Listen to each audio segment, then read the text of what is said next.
Chad Knaus coming off a win with Jimmie Johnson a couple of weeks ago at Phoenix. Jimmy's first win of the year as the drivers and the crews are getting ready. Let's get ready for those famous words in racing. Now, for the most famous words in motorsports, please welcome today's Grand Marshal, President of Aaron's Sales and Lease Ownership, Mr. Ken Butler. Race fans, are you ready?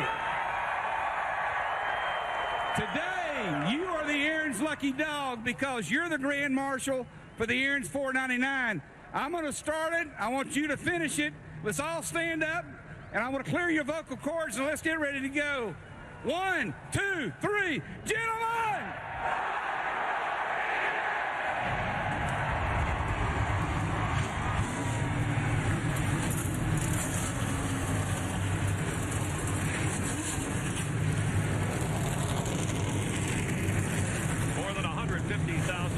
And you have a great seat for, will it be Kyle or Carl, Tony or Junior? Or what about Jeff Gordon, who has won the last 2 races here? Let's join up in the broadcast booth, Larry, Darrell, and Mike. Gentlemen. Well, thanks, Chris. We have the best seat in the house to watch them go around here and covering a football field a second. Darrell, you don't race 3 and 4 wide here because you want to. You do it because you can and because you need to try to get to the front. This is not the most physically demanding race, but it seems this is the most mentally demanding race. Oh, this joint will wear you out. I mean, your hands and you're so tense in the race car. You never can relax because there's something always going on around you. You're looking in front of you. You're looking behind you. You look back a lot, and there's cars up beside of you banging into you, pushing you around. So you really are, it's as intense a racing here as there is anywhere we go. It wears you out mentally, not so much physically, like you said. Larry, is this race as intense along pit road? Because sometimes the waiting is the hardest part. Well, it is. You know, as a crew chief and as a team, you've done all you can do to give that driver the best race car. And unlike all the other races we go to, you're not only at the mercy of what you do in your strategy, you're at the mercy of all the competitors on the racetrack and on pit road. You've got to have the partner on the racetrack, and you've got to have the right partners come to pit road. This tire is a good tire. I think you're going to try to spend as little bit of time on pit road for Sunoco race fuel, and that's about the whole case of it. And Mike, and when you get mentally tired, that's when you make mistakes. And that's what we see late in these races. Guys make mental mistakes and take a lot of people out with them. They cover a football field a second here, but things can go awry in the blink of an eye. Stay tuned for NASCAR on Fox at the world's fastest speedway.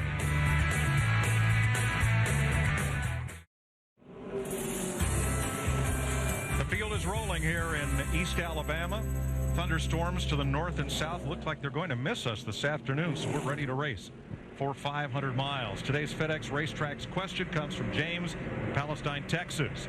At the Texas race, he was there and noticed the new COT, Car of Today platform. This car sounds different than the old car. Why, Larry? Well, it's not that anything has changed with the engine or even the headers on the engine to make it sound different. With the old car, you had options where the exhaust pipes went out. They maybe both went out the left, both out the right. Maybe like here, you would go out the left and the right. But with the new car, all the exhaust pipes, same size, same configuration, all of them have to go out the right side. That's why they sound a little different from what we had before. Send us your question to foxsports.com, keyword FedEx, for more information. Let's have a look at the starting lineup for today's 500-miler. A big surprise. Joe Nemechek, one of the go-or-go-home qualifiers. Front row Joe put it on the pole, knocking Tony Stewart off the pole and to second. As you look at the starting lineup, Darrell, let's check in with the front row. Joe Nemechek, it's a DW in the Fox Sports booth. Buddy, got a copy. Joe Nemechek, DW, got a copy? 10-4, DW. Joe, you got a beautiful race car, National Day of Prayer. Got a lot of people praying for you. How much did you compromise the car for the race, Joe, to set on the pole? Actually, there's not much. The first stop there, we got to stop and put one belt back on the front of the motor, which is going to hurt us a little bit on track position, but that's about it. I mean, what we have is pretty much race trim. Well, you sure were fast in qualifying, and hope you can keep it up there today. Hey, how about nerfing up against that 20 car there? I want to talk to him, and I'll call you back and let you know what his strategy is here in a minute. 10-4, let me know. All right, bud.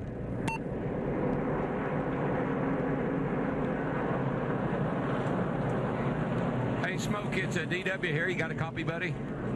Yes, sir. Tony, you won the race yesterday, and you've got a great car today. How does it look out there today? What do you think is going to happen?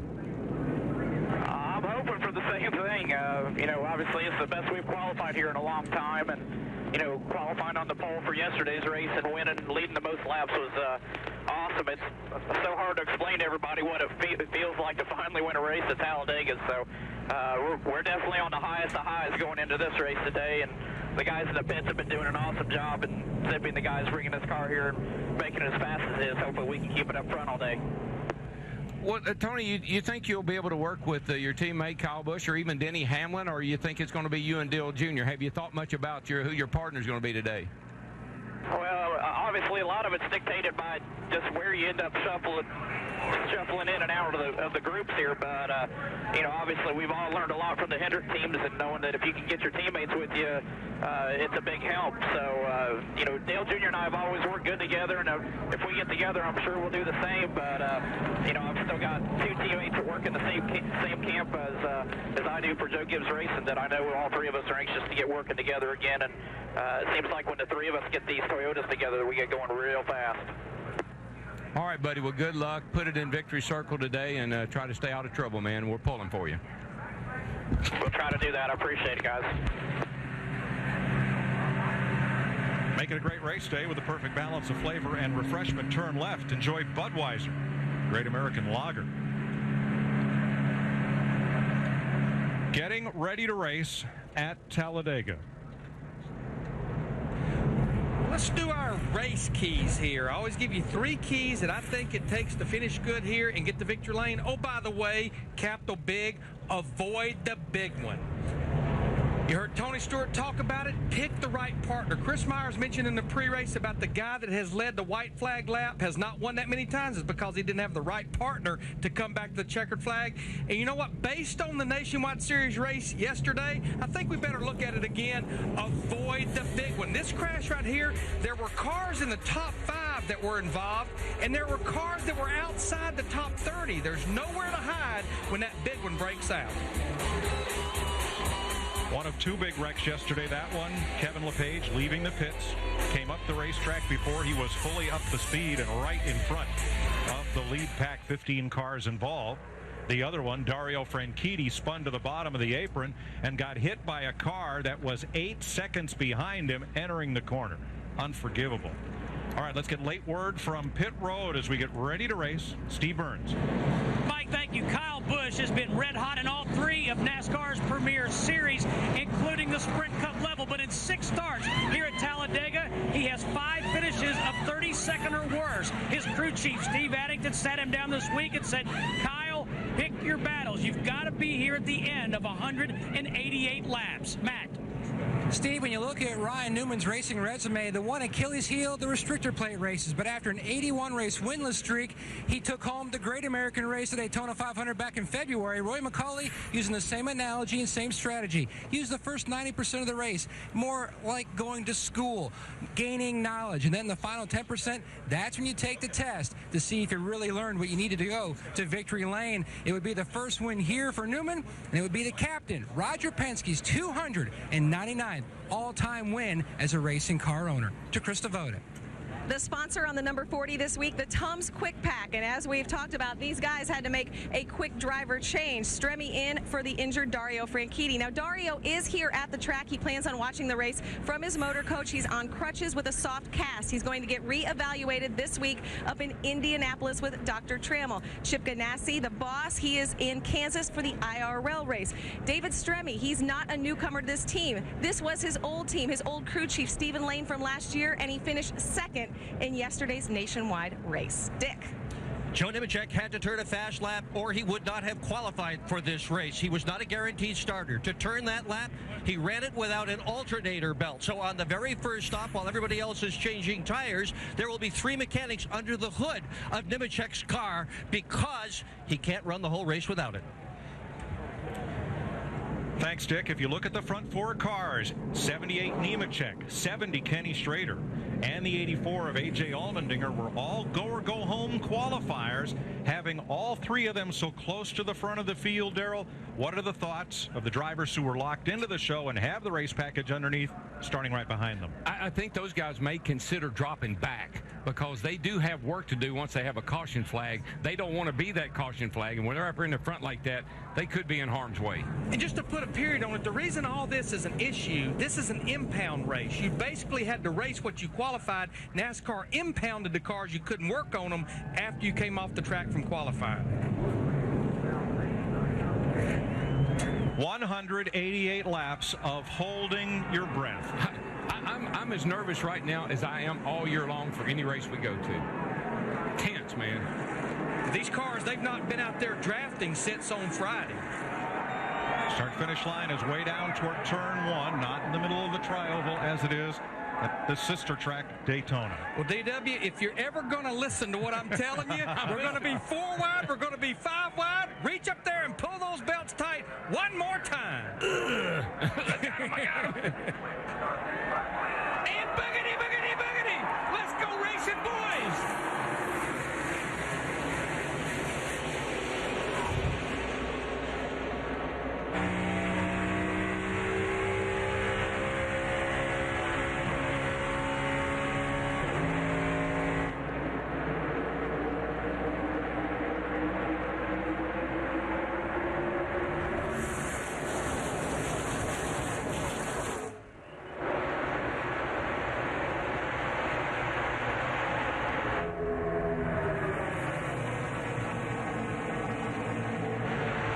Stewart has led 16 of the last 17 restrictor plate races with an assist from Kyle Busch. Here comes smoke to the lead, lap 1. And this could very easily be the last lap of the race. This is the way this field's going to look for 188 laps.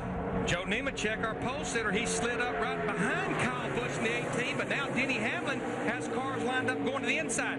Watch the yellow line closely. Look at this, 3 wide. We started 2 wide, now they're 3 wide. That yellow line, they have to treat it like out of bounds. You can't go below that line and advance the position. This is when these first 10 laps and the last 10 laps of this race are absolutely nerve-wracking. 4 wide mid-pack, and on the outside, that's Jimmy Johnson backing up in the field in that Lowe's Chevy. That's by design. Trust me, it's by design.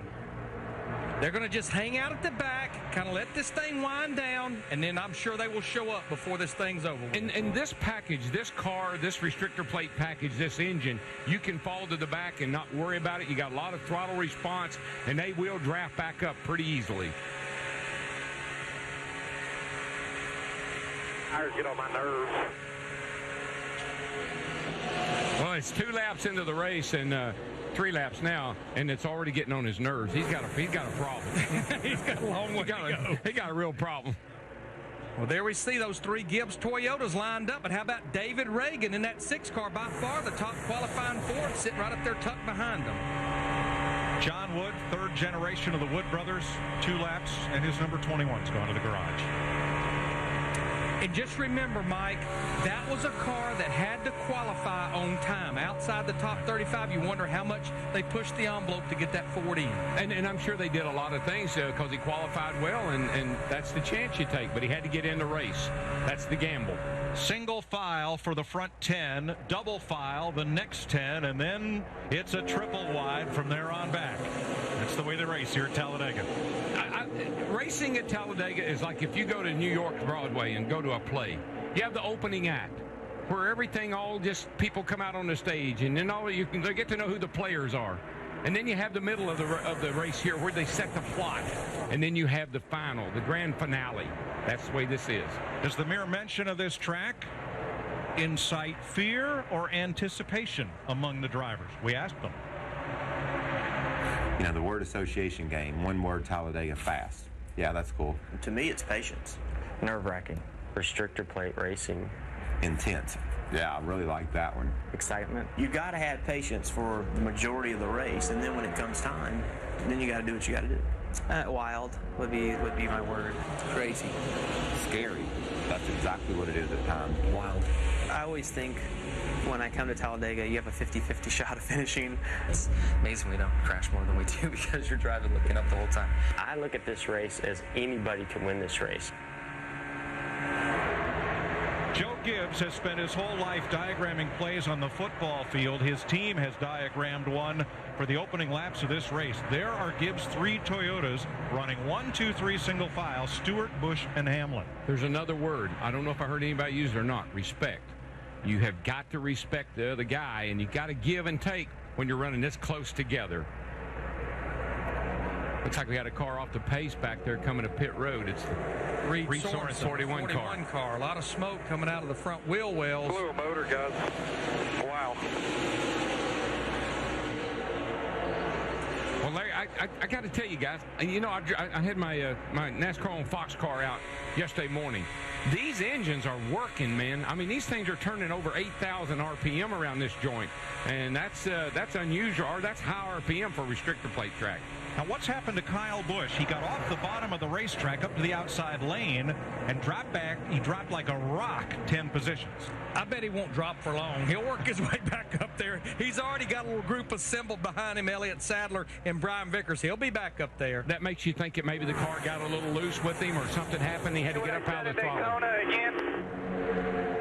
I mean, it's obvious. Drafting off, that's Kenny Schrader in the number 70. It's his first ride in this car. Of course, the team that he had been driving for, BAM Racing, they've elected to take a sabbatical from racing for a little while, and Kenny Schrader was tapped to come here, and that 70 car had to qualify on time. You know, I didn't like the sound of that.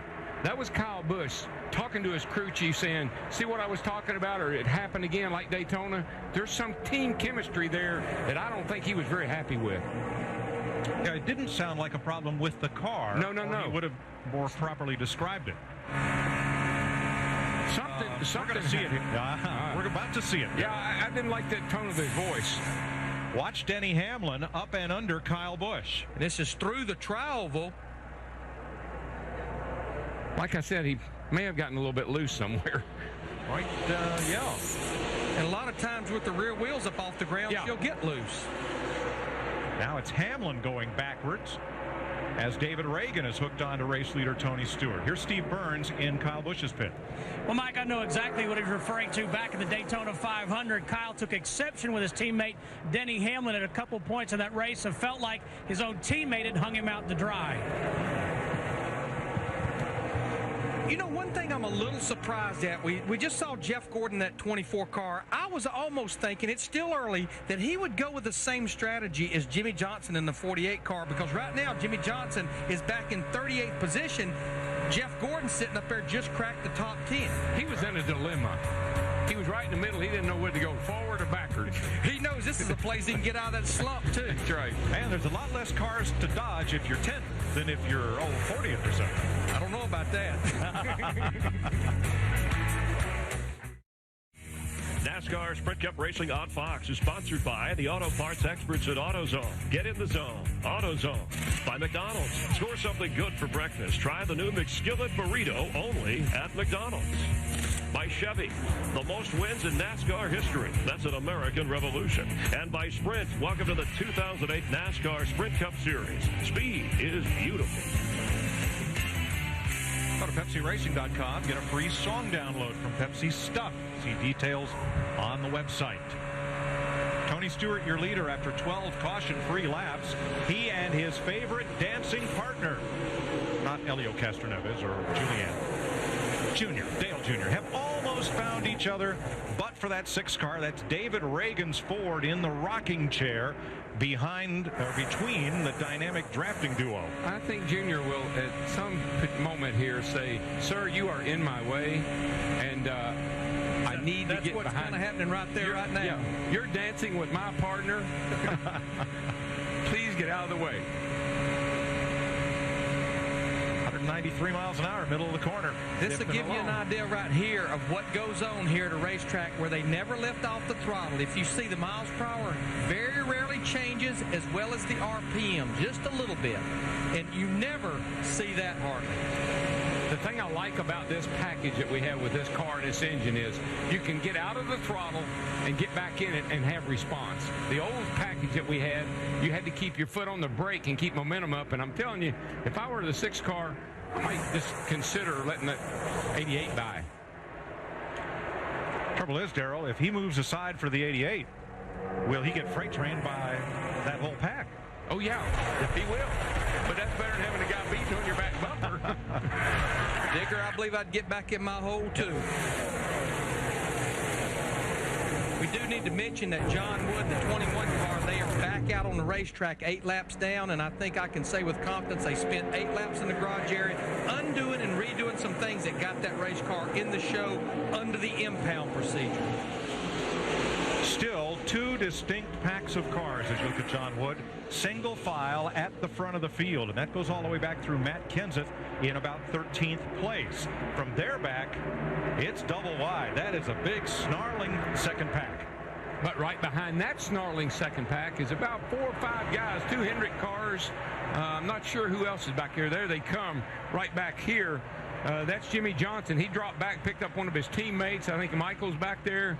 And they're just kind of riding along out of harm's way, they hope. On the bench, so to speak. Yeah. There's 2, if you're riding up front, you get hit. If you're riding in the back, you hit. But all they want to do is just stay within touch. As long as they got a nice little pack back there, they can stay in touch the way the draft works.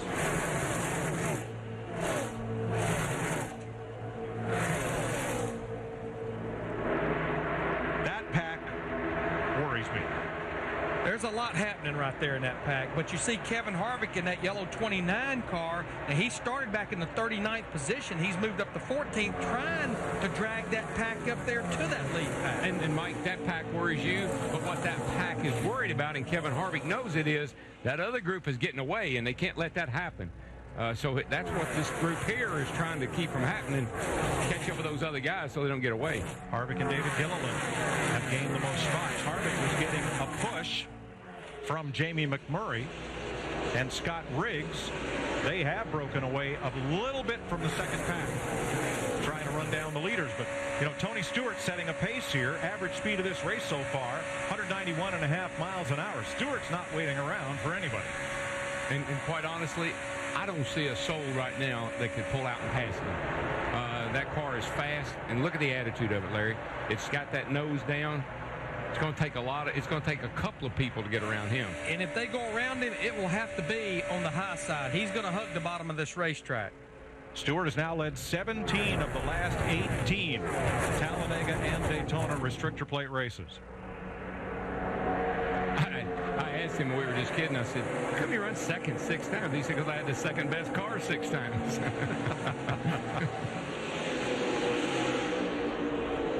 17 laps caution-free in the Aaron's 499 in Alabama. You're watching NASCAR on Fox.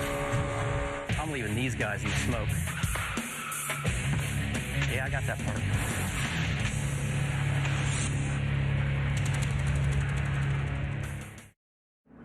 Ouch. That's the right side of Matt Kenseth's car. He's brought out the first caution of the day. Down in turn 2, you're looking at Kenseth. And when they turn hard right like that, that's a right front tire. That thing just exploded. Watch this shot here. You just see the car take off. Bam. And a totally different type of a racetrack. Remember, 2 weeks ago at Phoenix, he cut a right front tire down and hit the wall. It's been feast or famine for Kenseth. He has 4 top 10s this year, and he has 4 finishes of 20th. Right to the garage. They're going to the garage. You can see they just actually broke part of the splitter off. Get out of the way, guys. Come on. They want to get that car off pit road before everyone else comes in for service in this first caution of the day. Tony Stewart has led from the outside pole. He's led every lap so far. Steve Burns. Mike, when the caution came out, Kyle Busch said the brackets had broken on his right side mirror, so that could be an issue for him as he negotiates traffic. And look for the 18 team to take just right side tires as they come down pit road. Matt. Running first and third, Tony Stewart and Dale Earnhardt Jr. The same strategy for both teams, right side tires only. Gives both an opportunity to get a good test and see what right sides will do on this early run. David Reagan has been in the middle of a draft sandwich between Tony Stewart and Dale Earnhardt Jr. He is doing just fine. line. Originally, they were going to take just right sides. Instead, it's 4 tires for David Reagan. Dick? Joe Nemechek has shut his engine off. He had to do that for Doug Holbrook, Howard Shipwash, and the crew chief, Jay Guy, to do their work under the hood and put that belt on the alternator. Without the belt, the battery would simply die, so they've got to get it on for him to finish the race. He had been running in the 4th position. They've also taken some heat wrap off the engine area as well. They will be among the very last, if indeed not the very last, to leave pit road. No tires on this pit stop. Whoa. I believe Ken Schrader stayed on the racetrack, and he'll get 5 points for leading a lap. Remember, he came in here just 12 points out of the top 35. Great move for that group. Today's aerial coverage provided by Goodyear. For track-tested technology, get there on Goodyear Innovation. The pace car leads Tony Stewart back in front after pit stops. Kyle Busch, Elliott Sadler, Jeff Gordon, and Dale Earnhardt Jr. Kenny Schrader led a lap, got his 5 points, went back to the pits and got his work done. Matt Kenseth has gone to the garage. Ready for our Claret and Clear to Drive restart. Live Claret and Clear indoors and out. We've completed 23 laps this time by. Yeah, those guys that had to get on time, there was a lot of work going on pit road on those guys, like the 70 car, the 78 car, the 09 car, and in fact, the 10 car, Patrick Compardier, Mike Shiplett, that group, they got a little bit behind because he just left pit road as we just got the green flag, so he's just getting up to speed down the back straightaway. Perfect caution for those guys. Yeah. About 10, 20 laps, that's a good time to come in and work on those things that they had undone. Single file restart because everyone on track except John Wood is on the lead lap. John did get one of those laps back because he was 8 down and he got the free pass to get one back. Now these single file restarts at this point in the race can really play havoc with guys near the back of the pack. They could actually get out of the lead draft because they're so far behind when the green flag comes out. Looks like they've kicked Eric Almirola in that 8 car to the high side out of the single file. We're riding with him here. He restarted the race back in 7th. He's going to be lucky if he can fall back in line in the top 15. Nobody has led a green flag lap today except Tony Stewart. Well, now there's a guy that's got a car equal to Tony's, I believe, and it's yellow.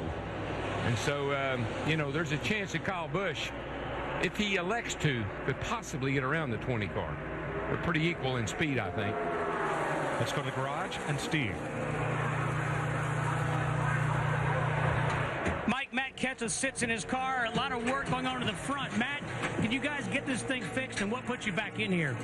We just blew a right front tire. It's amazing me you can blow a right front tire at Talladega, but I guess you can. But it's been a tough start to the year for our whole DeWalt group here, their DeWalt Fusion. But I thought we had an okay car and did everything. Recommended air pressures, got Goodyear sheets, did everything it told us to do, but it blew out the inside of the tire, had it all chunked out, and just exploded the right front tire. So just pretty disappointing. This place shouldn't be hard on tires, and it just amazes me that you can blow one, but I don't know. Just got some bad luck. We'll try to get out there and finish the race, I guess. Now, Mike, they're still working extremely hard to the front of this car, replacing the splitter, trying to get him back on the racetrack. Now, Steve, if you watched the Nationwide Series race yesterday, you saw some tire issues there. Totally different tire that they ran yesterday versus the package today. But even when people have tire problems, it always surprises you when you have one. I mean, probably the last thing you think about when you go in a corner at 200 miles an hour is that you're going to blow out a right front tire. You're going to have a tire failure. You put a lot of confidence in those things, and it's not something you really think about until it happens.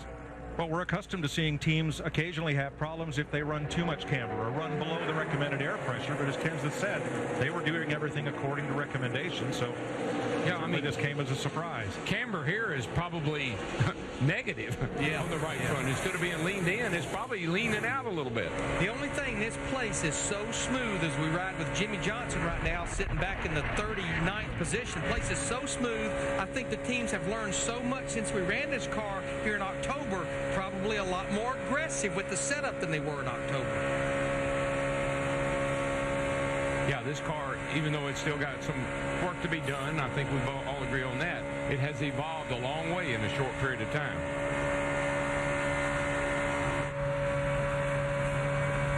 Jeff Gordon hard at work, and you see that little tilt of the helmet to look in the mirror.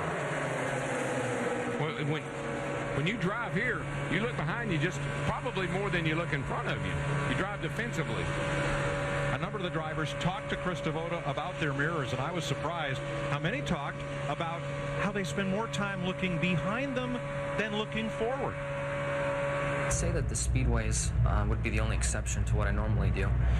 Where speedways, you spend 90% of the time looking in the mirror and very little time looking out the front of the car. I'm really not trying to pass that car ahead of me. I'm trying to position myself in front of the cars behind me, because that's what's going to give me the momentum to make the pass. There's that one time that you don't look in the mirror. You look in the mirror in the corners. This is what it looks like with your eyes. That happens the whole way around. And then as you get in traffic, it's smart to use your mirrors if you're going to change lanes pretty quick. I think I look through my rearview mirror more than I'm looking forward. You know, the majority of the race, you kind of have an eye on what's out here, but you're always up there, and you're just kind of barely seeing what's in front of you. You look, you know, once you're in the straight, you're always paying attention. Are they going to move? Are they going to, you know, you're going to. I mean, we have, you know, a lot of mirrors inside my race car, especially, and it's all really looking out the right side, because it's very important to, if you have an inch or two to squeeze in there, it could make a difference in a lot of positions, whether you squeeze yourself in there or not. And I think that's the key word that he just used. Sometimes you squeeze yourself in there. That's when you get in trouble. But remember when I was telling you about the restart, how it'll separate the field out sometime when you're single file and some of the guys at the back of the line don't get going as fast as some of the guys at front? Well, that's where we are right now. We've got this group running along here in the front, then got a whole bunch of guys that are way, way back here spread out all the way around the racetrack. Yeah, we've got the top 24 cars that are about 3 seconds from each other, and then it's about 4 seconds back, starting with Casey Kane in the 9 down to Kyle Petty that's in the 29th spot. Well, when I look at Casey Kane, his lap time is a 49.7. You look over here at Tony Stewart, his lap time is about a 49.5. So there's a good 2 to 3 tenths difference in the two groups.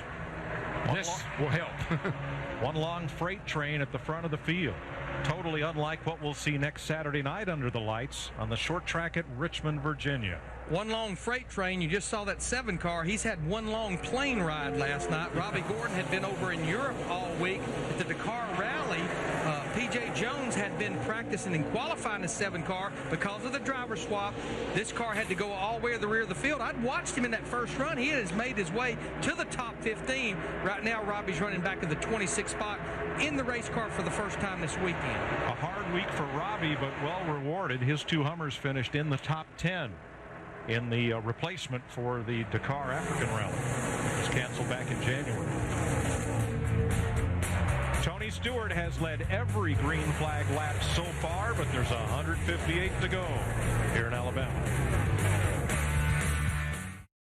NASCAR Sprint Cup Racing on Fox is sponsored by Budweiser. Reach for the perfect balance of flavor and refreshment. Budweiser, the great American lager. We have a new leader, and 100,000 folks here, including 3 of us in the booth, are still shaking our heads at how Denny Hamlin got to the front and took the lead from teammate Tony Stewart. They came from about 12th position. Us and the spotters and all these fans said, whoa, how did that happen? But if you notice, they not only did they get to the high side, they put a big gap between that single file line. And then when they cleared Tony Stewart down in turn 1 and 2, Denny dropped to the inside. We heard the spotter for Jamie McMurray say, you got a hole, dive in behind him. And that's exactly what happened. In 3 laps, Hamlin and McMurray went from 12th to the lead. Which is hard to do, but I think that just goes to show you how strong both of those race cars are, especially that Toyota pushing that forward. Stewart with Busch 7th and Brian Vickers 10th, the Toyota top performers after 35 laps. What Dale Jr. have to say about that, Matt? Mike, he was just riding on the inside, and when those cars went by and took the lead, he simply said on the radio, kind of jokingly, rude.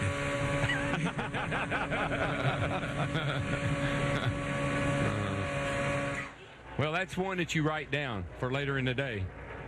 That can happen, and you don't want to forget it. Now we've got about the top 24 cars that are separated by less than 2.5 seconds. You're looking at the whole pack right there. You know where that 18 car was running the last time by? Second. Now he's 12. He pulled out when Hamlin pulled down in front of Tony over there, or Tony pulled out. The 18 that went with him, and he fell back. Riding with Jeff Gordon right now in the 24 car. Last time by, he was shown in the 13th position. He's got a little group assembling behind him. Brian Vickers in the 83, Paul Menard in the 15, and Daytona 500 winner Ryan Newman in the 12. I think those guys saw that happen, Larry. Now I think they're going to say, hey, come on, let's get up here and see what we can do. And that's what we needed for this race right here. We needed for that outside line to come in. Well, there's got to be a little coaching going on there, Darrell. Did you see what Hamlin did? Yeah. You want to get you some of that? Let's go. Yeah, would you see who jumped out there to get with Jeff Gordon just then as they went down in turn 1? Oh, yeah, the Pied Piper. 88. He said, hey, I like the way this is going. Dale Earnhardt Jr. leads the outside line. Matt? Tony Eury Jr. will tell you their spotter, TJ Majors, one of the most impressive points about how he spots is that he's just so informative. He doesn't tell you what a car or two, he's telling you 3 to 5 cars back, and he set Junior up to let him know that Gordon was moving in that outside lane if he wanted to try to set himself up to jump in line. That's exactly what he did, so he can investigate the outside and try to put his car in the lead. And Jamie McMurray got caught in the sucker hole and found himself going from second to about 9th in the space of the front straightaway. Well, I want you to look at this push that Brian Vickers is giving Jeff Gordon the 24, and I'm sure it's going to transfer up to Dale Earnhardt Jr., and I think our crowd, as they come back around, they'll let us know. Now, that's a freight train. The only thing missing is couplers. Well, what I like about this car versus the old car from the past, these cars line up. The bumper, by the way, folks, we didn't crank it up yet. Junior Nation. Look at him in the grandstand as their man takes the lead.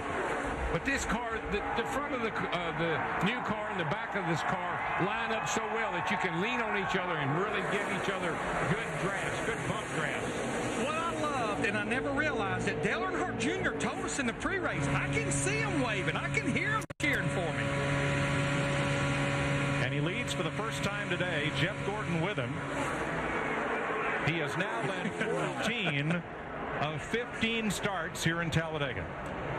But I'm trying to recall the last race here.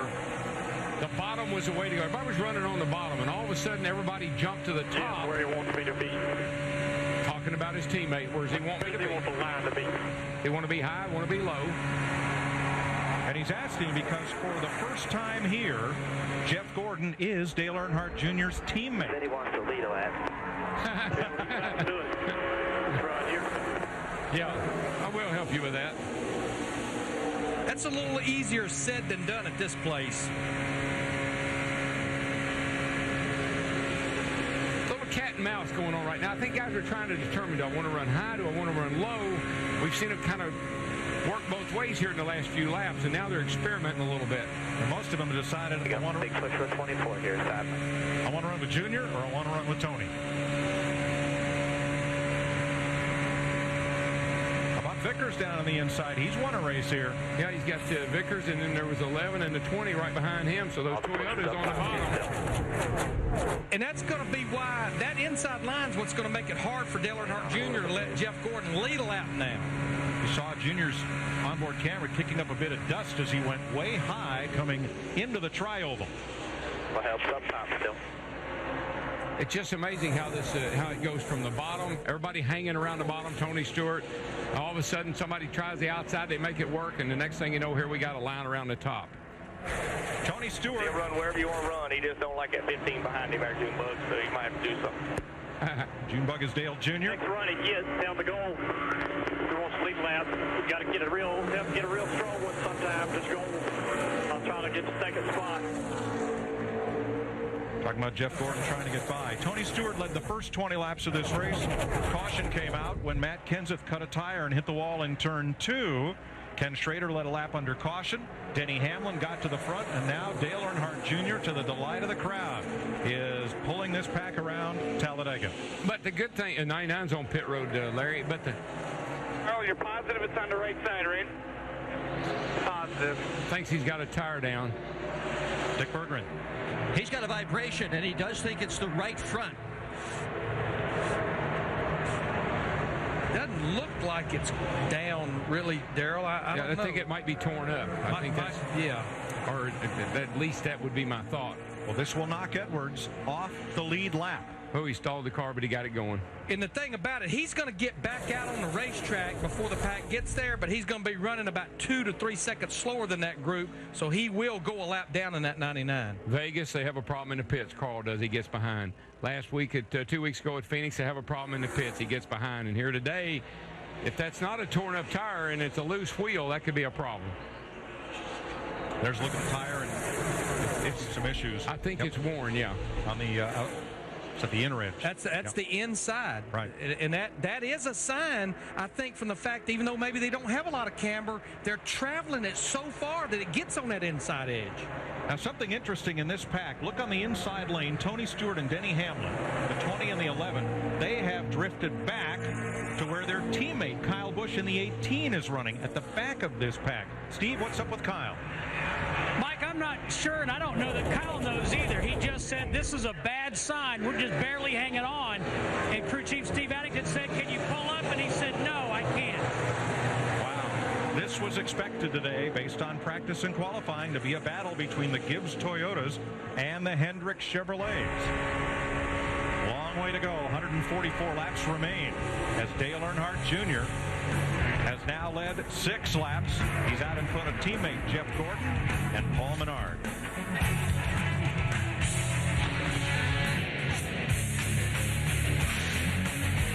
You're watching NASCAR on Fox.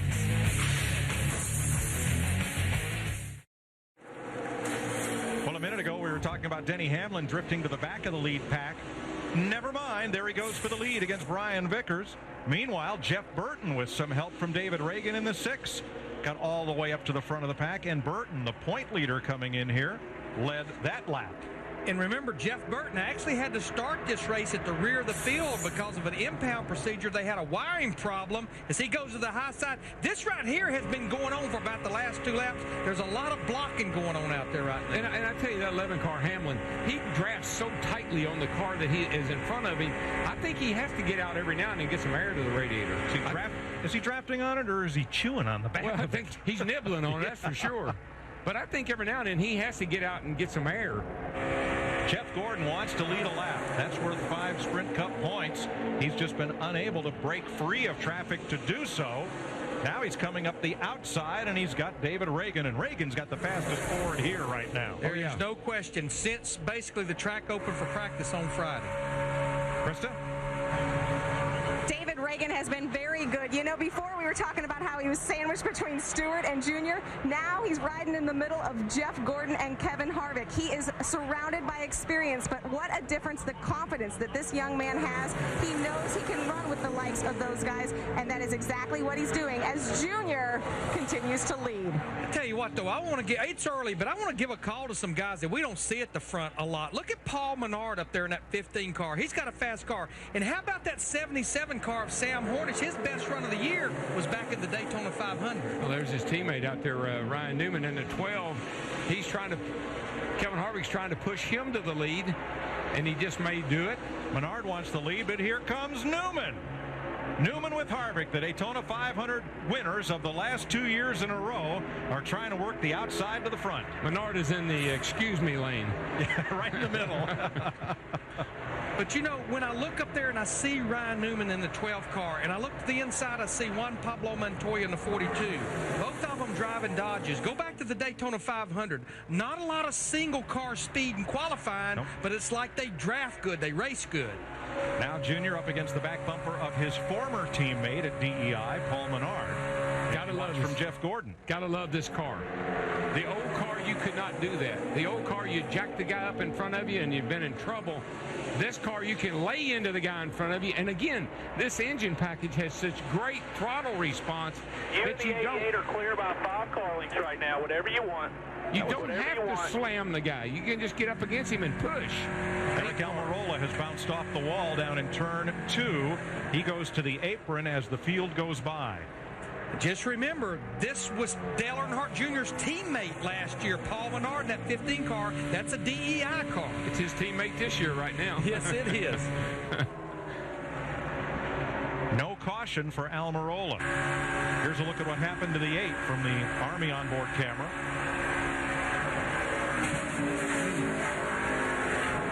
I'm not sure if that's a tire or when he got to the corner, he didn't have enough air on the nose and the car did a little aero push up the hill. He's going to make it to pit road, and we stay green. Now, he's out of the racing groove, I think. And look who's taking the lead while that was going on. Juan Pablo Montoya in the 42 car with help from Denny Hamlin in the 11. Hamlin's pushed a number of guys to the lead. Yes. Now, Menard led the last lap, which is the first lap he has led in 2008.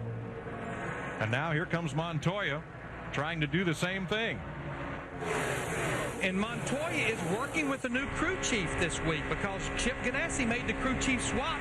He basically moved Jimmy Elledge over to Juan Pablo Montoya, Donnie Wingo over to Reed Sorensen, who's actually out of the race with a blown engine.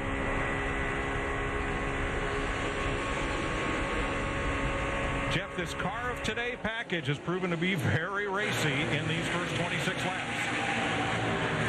Mike, you're exactly right. You've been talking about how these guys have been pushing their way, bumping their way to the front. And DW, you mentioned about how they perfectly line up the rear bumper with the front bumper. If you take a quick look here, you can see on the nose of our Ford Fusion, the way it lines up with the back end of the Ford Fusion, perfectly aligned. Now, this is the same for all manufacturers, whether it's a Dodge, whether it's a Toyota, whether it's a Chevrolet. They all line up, and so far, it's a good thing that they do. Guys, one more thing. Before we go away from down here, let's talk about the problem that Roush Racing is experiencing, and the 99 car in particular. If they have to come down pit road and make an adjustment to the camber, it'll be done right here on the right front. They'll come in, pull a shim out, and stand this tire up. What they're doing, they're eating the inside edge of the tire off. They need to stand it up some more so they can quit doing that. Because you saw what happened to Matt Kissel. Too long, too much camber, you'll wind up blowing that right front tire. Guys? Dale Earnhardt Jr., the Pied Piper, has fallen into that sucker hole, Darrell, and when you become the man in the middle, back you go. Yeah, he dropped his pipe. Going to the back. Now, what's going to be interesting about this pack right here is we're about 8 to 10 laps away from what would be green flag stops. That can be pretty exciting at this place, too. Denny Hamlin, the Virginian, leads them around Talladega. NASCAR Sprint Cup Racing on Fox is sponsored by the Ford F-150, built Ford tough. By DirecTV. If you call yourself a sports fan, you got to get DirecTV. By FedEx. Every day is race day. And by Coca-Cola Zero. Real Coke taste and 0 calories.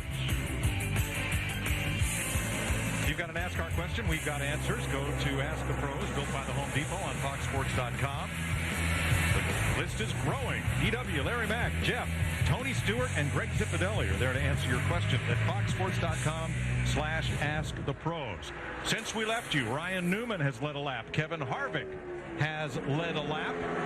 And Juan Pablo Montoya went to the front and led a lap.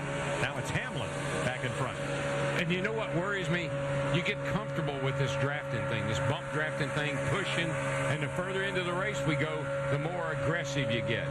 And that's when we end up with an issue. These guys get too comfortable running into each other with nothing happening. All right, pit stops coming soon. Sam Hornish has already been in. Dick Berggren. Well, Denny Hamlin is in a situation that I think would make a lot of people very uptight, but he just got the whole crew laughing when he said this is fun as, we'll use the word heck. Okay. It's like what Jamie McMurray said when Hamlin shoved him all the way around the racetrack. He said, that was cool. Yeah, well, he's been on a pretty great adventure, I might say. He's been high, low. He's pushed people to the front. I've been happy this time. Oh, boy. Now, this right here, everybody better be on their toes. Because when you got a group of cars like this and you start talking about pitting, you better start letting people know about it right now. Yeah, coming off turn 2, give that hand signal down the back straightaway and try to blend to the bottom. But at the same time, you don't want to give up a lot of time either. But let the spotters know. Whoever's around you, tell his spotter, we're coming this time. Do you have time to tell 20 spotters? Well, you got to try. I understand. You know, I mean, this is critical right here. The big thing, don't make that mistake. You do not want to get caught speeding on pit road because you're running from 190 down to 55 miles per hour. There comes Jeff Burton now in the 31 car. So the Sprint Cup leader comes on to pit road as Denny Hamlin surrenders the lead back to Dale Earnhardt Jr. Steve. And Mike Scott Miller, the crew chief on this 31 for Jeff Burton, has called for right side tires for Burton Chevrolet. No other adjustments. They stall it out just for a minute. He's giving a hard time getting going. Krista. Steve, the call for his teammate Kevin Harvick, just right side tires, but they're filling it up with gas just right for Kevin Harvick. Now we're used to seeing 4 tire changes at most tracks, Larry. Why only 2 tires here? You have so much grip here that the tires don't wear. The tires don't give up. Really, the only reason you're taking 2 is kind of insurance. Plus, they're like free on the stopwatch because you have to have the amount of time to dump the 18.5 gallons of Sunoco race fuel. Now, here comes about half the pack coming on the pit road now. Riding with Michael Waltrip. And this is really working out well. I think I always wanted my crew chief, Steve, take the 55. Michael Waltrip has been running mid-pack towards the rear. Right side tires only for the 55. They make sure they get as much gas as they can in that Toyota. Paul Menard, David Rudiman coming on pit road with him. Michael McDowell. Group of cars that were running in the second pack. Elliott Sadler finishes up his stop. Robbie Gordon as well. Green flag pit stops. And this is where the teams that have stopped have to hold their breath and hope that everyone ends up stopping under green. Here comes another big pack. And if you're only going to do right side tires, you've got to be careful. You just saw Kurt Busch, that 2 car, sliding the tires. If you flat spot one of the left sides, Matt, that's going to get you in trouble if you're only going for 2. Absolutely, Larry Mack, and that's one reason why a number of drivers practice their entry onto pit road during practice on Friday. Jeff Gooch Patterson had to wait a little bit to get that second can to top off. He's now good to go. Dick Berggren. Denny Hamlin is in a great position because the car in front and behind him have already pitted. He's taking just 2 tires, and all the fuel that tank will hold. He's gone. We talked about mistakes. Kyle Busch in the 18 car missed his pit box completely. At the end of pit road, Brian Vickers spins, and here comes the pack. He's got to wait until everybody goes by to get going. No caution, another mistake. Well, we saw that with the 6 car on the earlier caution. It must be when you put sticker tires on that they're a little slick and you can't get good grip when you first take off. Well, and it could be, Darrell, putting those sticker right side tires with the scuff left side tires. Big differential in air pressure and heat, Matt. The 2 Hendrick cars, the 88 of Junior and the 24 Gordon pitting, just 1 pit stall apart between them. Good 4-tire change for Junior. Took 2 tires in the last stop, keeping the same scenario with his teammate, the 24. Both are away. Meanwhile, the 12 of Newman, he was pitting with Stewart, but he stalled it leaving. He lost a little bit of time on pit road. Steve. Kyle Busch on pit road. He had to go all the way back around 2.66 miles. Now they have decided to take right sides only, and they make a chassis adjustment to help Kyle Busch turn. He's got some ground to make up. You're right, Steve. This will probably put Kyle Busch almost a lap down because he had to make a second try coming down pit road to get to his pit stall. So Dale Earnhardt Jr. led last time around. Let's show you what happened to Kyle Busch when he first tried to get to his pit. Watch the 18. All right, he's back in there with a lot of cars in front of him. There's his teammate, 11, right in front of him.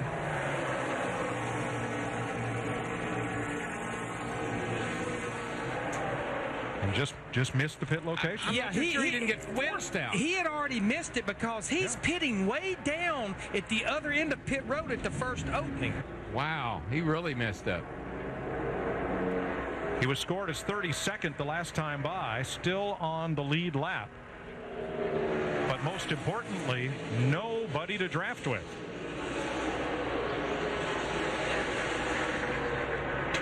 Watch Casey Kane coming in.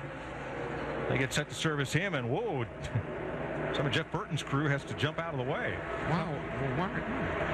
But I'm going to tell you, one of the great things that NASCAR did was putting helmets on these pit crew members. Again, like you mentioned, Darrell, he just drove out of his pit box. When he got onto the asphalt, off the concrete, it just came around with it. And sometimes sticker tires will do that. I mean, they got a glaze on them, and until you scuff them in a little bit, they can do that.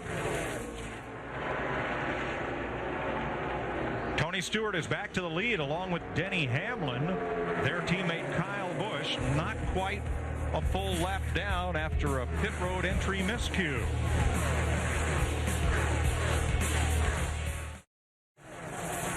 We welcome you back to Talladega. NASCAR on Fox. Tony Stewart out in front.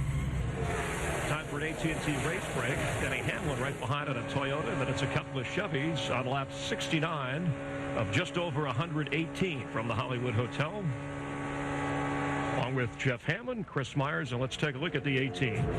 Yeah, what happened right there with Kyle Busch coming on pit road? He was on the outside lane like he was supposed to, but his teammate, Denny Hamlin, along with David Reagan in the 6 car, had him blocked out. He couldn't even get to his pit stall, so therefore he had to go around and basically just put himself at the tail of this lead lap right now, and he's really in a lot of trouble because he didn't have anybody to draft with, Chris. And again, it wasn't his fault. Basically, and I think Larry Reynolds can expand on this, is the fact that they're all supposed to be in single file. Now, those 2 cars on the inside were basically breaking the rule. We've had 10 leaders and 15 different lead changes. Tony Stewart, winless in 18 tries here at Talladega, but of course 6 second-place finishes and has led the most laps. And it's early, but this weekend, the way he is setting the pace, tough to beat. He's looking very, very strong right now, but we have seen he can be passed, so a lot of these guys are kind of like checking out their different dance partners. We saw early on where the 11 and the 26 car, Jamie McMurray, got hooked up and were able to go up there and take the lead. So I think you're going to have to start watching for a lot of these guys looking for that the ideal partner so they can make that pass to the outside. Darrell Waltrip, of course, said in the pre-race show, you can't just hang around. You have to be aggressive, give yourself a chance at the end. Quick recap as we watch the live action.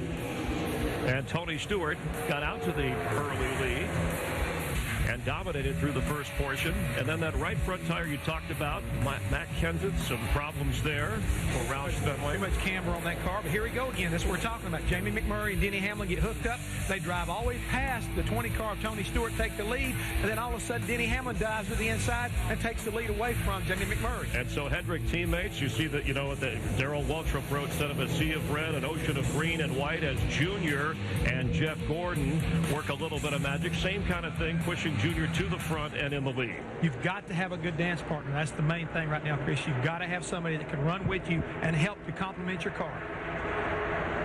Here are the top 4 car numbers picked by our viewers to win today's race. You can watch our pre-race coverage each week to play along. Check out the numbers, and we'll continue to keep you updated here. Let's rejoin Darrell, Larry, and Mike.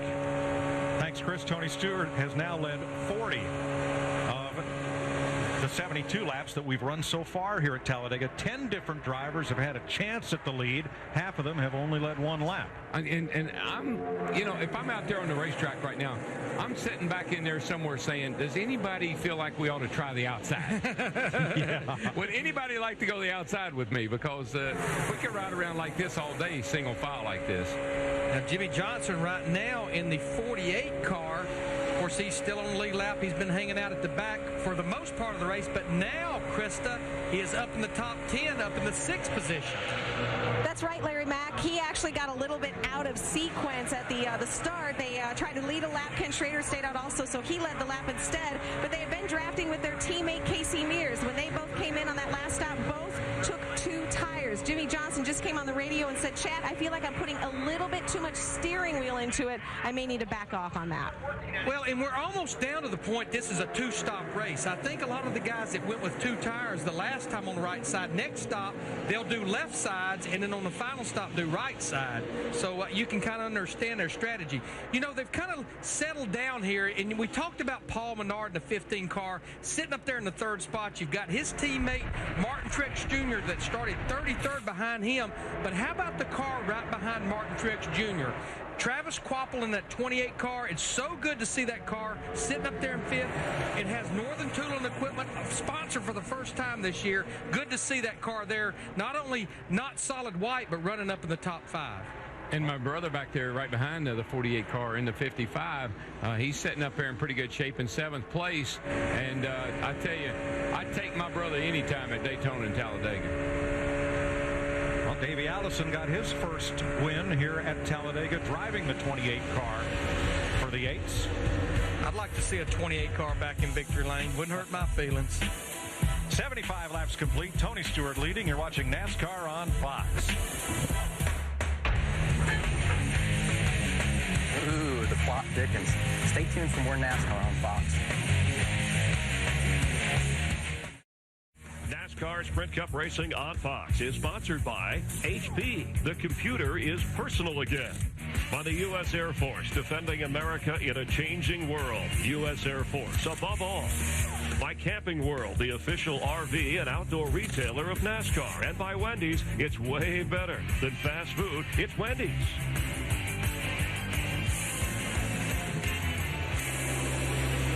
"79 laps complete. 109 to go. Tony Stewart, your leader. His teammate Denny Hamlin right up against his bumper. And then the Hendrick duo of Jimmy Johnson and Dale Earnhardt Jr. Followed by 2 DEI cars, Paul Menard and Martin Truex. I've never been here when 2 cars could get together the way they're getting together and pick up the kind of speed they're picking up. This car with this engine package is phenomenal when you put 2 of them pushing each other like that. You know, a car that has worked his way back to the top 10 is our pole sitter, Joe Nemechek, in that 78 car Furniture Row Racing. Give a call to Jay Guy in the Hendrick Engine Group, because remember on that first caution back on lap 19, they spent a long time on pit road, 2 stops to get the belts and things back on that engine, and now they've worked their way back to the top 10. And I saw Dr. Dobson down there this morning from Focus on the Family and the National Day of Prayer. His wife, Shirley, they had that program up. And you're talking about people that were walking on a cloud. Can you imagine putting your name on the car, come down here for a one-race deal and sit on the pole and have a shot at maybe winning this thing? Showing it's not a fluke. Not a fluke. Nemechek right now running 9th as you look back from Jeff Gordon's car. The 2 Toyotas up front are opening up a gap on the field. It was 3/4 of a second last time by. I don't think I ever remember being here when these cars could get hooked up this way, and 2 of them make such good time pushing each other. And in a lap, they open it up to a full second lead. Matt? Mike, about 7 laps ago, Tony Stewart keyed the mic and asked that Adam Stevens, the team engineer, go back and look at their lap times when they were leading earlier in the race, when they took just right side tires compared to now when they've just got their lefts, just to see if there is a big difference. And Greg Zipadelli reported back, we're a little bit slower as he loses the lead to the 48. I'm telling you. 2 of these guys pushing each other like they got 100 more horsepower. And doing it just with 2 race cars. But, you know, we felt like coming down here, not to shortcut anyone else, that this would be a battle of Hendrick Motorsports versus the Toyotas. And you look right now, that's what we've got in the top 4. Well, you know what this is telling me, and it's setting up, and these guys are figuring out as quick as we are, probably quicker. You're going to win this race, somebody's going to have to push you. But the biggest... The Daytona 500 proved that. Exactly. Ryan Newman, without help from Kurt Busch, who is his teammate, I don't think could have won the Daytona 500. I don't either, Mike. Kevin Harvick had help the year before to win at Daytona. And you're right, 1 car alone, there's not 1 car here that's strong enough to do it without him. And this is where Dale Sr. used to be so good. He would play around. He'd fall back to 15th or 20th. And then he'd charge back to the front. And he'd fall back to 15th and charge back to the front. You know what he was doing? Practicing for that last lap. And making friends. Because each time he charged No, he never did that. No, he picked somebody else up with him. And the last race that he won here, Kenny Wallace helped Earnhardt get from the back all the way to the front. Well, I know who just lost a friend about a half a lap ago. Our teammate is Dale Earnhardt Jr. on the back straightaway, jumped to the high side and left Jimmy Johnson on the low side. And there we're seeing Carl Edwards in the 99 car who had a tire problem earlier. He's back on pit road. Looks like there may be a tire issue. If you look at that tire, that right front tire, it's cambered way in at the top. And more so than I think I normally see. Or see the angle of the tire, how it's leaning in? And that's just too much camber. And the reason we run more and more negative camber, leaned in at the top, it helps the car turn through the corners. So Edwards making another precautionary pit stop. And see, you can get away with that at other racetracks, but here it's running on that edge all the time. Down these long straightaways, you're just heating that tire up. 2 Toyotas leading 6 Chevrolets last time by here, right in the midst of them. Our point leader, Jeff Burton. Steve? And Mike, just heard Jeff Burton get the call to pit in 5 laps and wondering if maybe they didn't get that gas tank all the way full on the last stop when they took right side tires. Yes, Steve, because by my calculations, we should be able to go to at least about lap 110 to 115 if we indeed got that 18.5 gallon fuel cell full. Look at that 11 and that 20 car. I mean, they pick up 20 miles an hour when they hook up like that. And now they're getting they got a little bit of a help off that 99 car through 3 and 4 because he was out there breaking the air for them. I mean, they just show, it's incredible. You can see how much faster they go when they hook up like that. Let's watch their speed with Fox Tracks on the back straightaway here. They coming off the corner at 199 and gaining. You see Menard coming off the corner leading that next pack at 194. So those 2 Toyotas hooked up together faster than the field. I mean, with the restrictor plate, Mike, you're not supposed to be able to pull away from the other cars like that. Darrell, we just saw 205 miles per hour off into turn 3 by those 2 cars by themselves. Dick Berggren. And Hamlin just keyed his radio, Mike, and he told the crew that's power right there as he and his teammate Tony Stewart took off. Now Hamlin had a very neat thing happen to him a little bit earlier in the race. The engine was running a bit hot, and we've all been watching him with his bump drafting and running so close to the guy in front of him. That scraped off a little bit of tape, which then let the engine run a little bit cooler. He asked the crew how the nose of the car looks, and they told him it's just fine, but he's got to take care of the nose of that automobile, make sure there's no holes in that grill, because that could hurt him. Now, we're looking back at Kyle Busch. Let's talk about what he's trying to accomplish here. If you remember, back on lap 63, he missed his pit box under green flag stops. He is now 1 lap down. All he wants to do is hang on to those 2 boys. We get a caution, he'll get that free pass back on the lead lap. 86 laps complete, 102 to go in the Aaron's 499. Tony Stewart in command.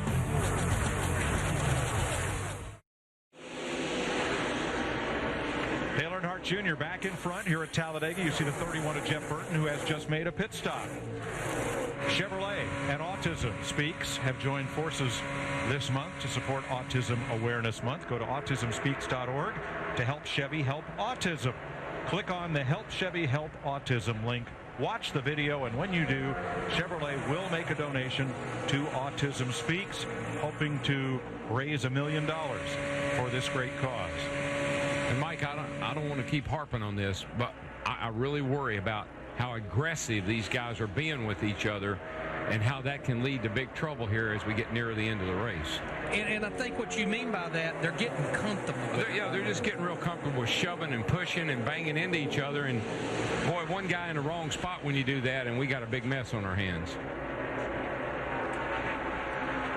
Dale Jr. and his favorite drafting partner. We've told you Tony Stewart has finished second here 6 times. And what, half of those 6 times, the man who beat him to the line was Dale Earnhardt Jr. The guy that's out front right now. You see Jamie McMurray in the 26 car. He showed some strength early in the race. He just goes by David Rudiman in the 44, getting a push from his 2 teammates of David Reagan and Carl Edwards in the 99. Again, Carl Edwards is 1 lap down, having to make an unscheduled pit stop. And see, all that swapping lanes like you just saw the 18 do from one to the top to the bottom, if you rub somebody the wrong way when they're doing that, you can't help but turn around. I don't care how good the race car is. But when Junior went to the lead, he did it from behind Paul Menard. And as they were up in turn 2, we had Fox Tracks on Menard. And when Junior dropped out from behind him, Menard's speed dropped 6 miles an hour. So, Darrell, 2 cars together have proven to have a tremendous advantage here at any point in this race. Yeah, and what you got to try to be able to do, though, is get a breakaway of some kind. See how they're all stacked up right now? You got to go high and get a run, and that's how you get all that speed. And that second little pack there that's 3 wide, you see Kurt Busch in the 2-car, runner-up in the Daytona 500, just absolutely lost the draft earlier, and now he's a lap down. Look at Elliott Sadler, the white and blue, number 19, leading that high group. I think his GPS is telling him, go low, get down, blend in. I could have used one of those GPS things on a road course. Yeah. You know, where are you now? You know, I don't know about Talladega, though. You got plenty of people around here to tell you where you are. Halfway next time by for Dale Jr. and Tony Stewart. Denny Hamlin, Jamie McMurray, David Reagan, the top 5, 1 Chevy, 2 Toyotas, 2 Fords.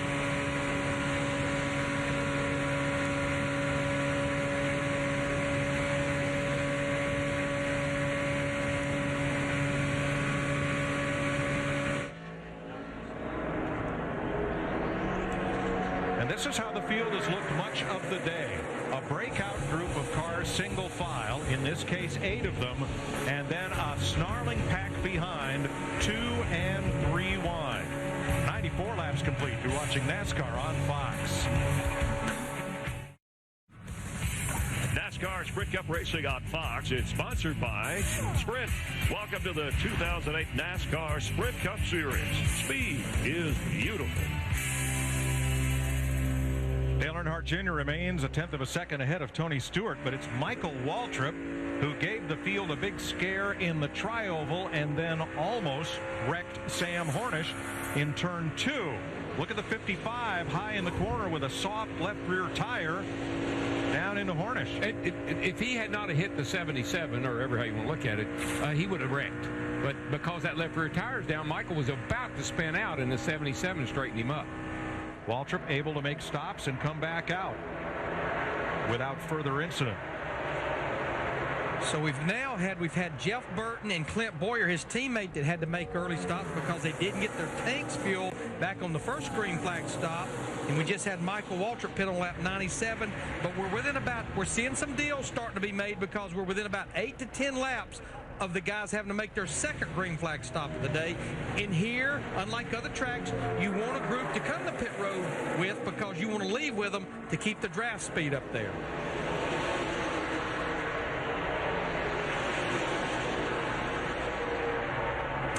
Michael McDowell making his pit stop. Matt? Mike, a lot of conferencing going back and forth between the teams. Earlier, the 12 sent someone down to the 20 teams box to find out when they were going to pit. Remember, they pitted together earlier, and then Jason Shapiro went down and had a long conversation with Tony Eury Jr. to find out when they would like to pit. Right now, the lap number appears to be 105. The big question mark, whether they're going to go 4 or 2 at this juncture. I would say the 88 team is leaning towards 4. Shapiro is going to go back down and have one more conference with Tony Jr. And Matt, I think great strategy, as I mentioned a while ago, would be to go with 4 tires because now we're getting very close, as I mentioned earlier, to being a one-stop race after this pit stop, and you can get just the right side tires at the end. And making deals, not so much with people that are around you on the racetrack, but people that are around you on pit road. It's so critical to be able to get on pit road without somebody in your way to keep you from getting in your pit box. So you got to look at the big picture here. Who's with me and where are they in the pit lane? Now, what happened to Kyle Busch in that 18 car back on lap 63 on his green flag stop really should not have happened because we have a rule that says by the time you get to the entrance of pit road, regardless, you are scheduled and supposed to be single file. A lot of warnings were issued after that first set of green flag stops. Yeah, because Kyle was on the outside, and he's pitting in the early pit box down there. He couldn't get to his pit.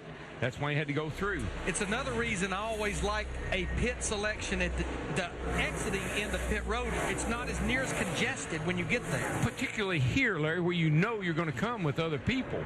So, again, it's a part of the big picture.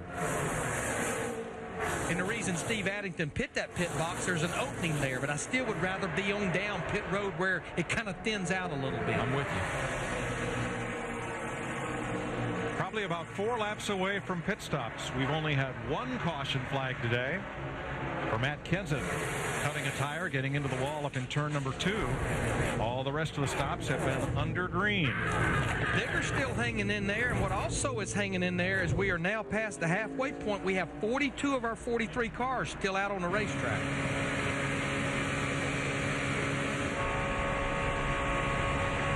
And Larry, I think it's that early caution at 20 laps, I think it was, the guys that were the go-or-go-homers, that worked out really well for them because they all were able to repair the things that they had that they needed to on their cars, and they're all still running. A couple of important drafting duos. The one at the front, Dale Earnhardt Jr. and Tony Stewart, and this was the Daytona 500 winning combination back in February, Ryan Newman and his teammate Kurt Busch.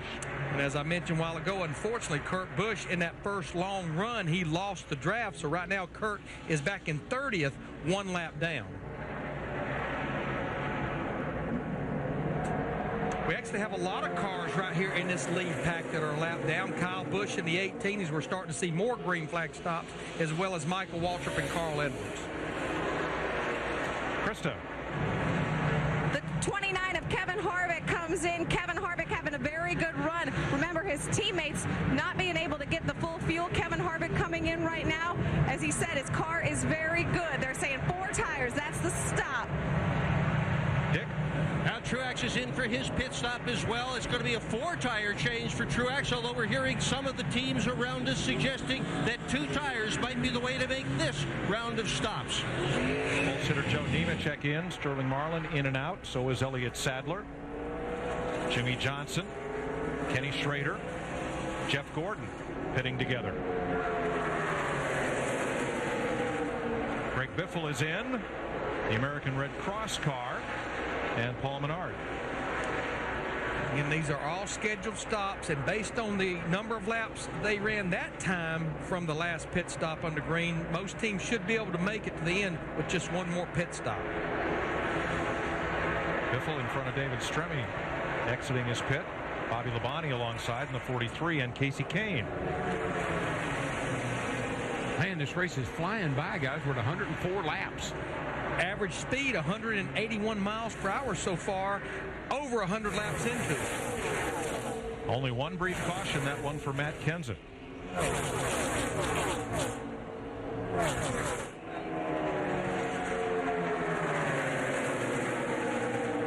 Dale Jr.'s led, next down 5.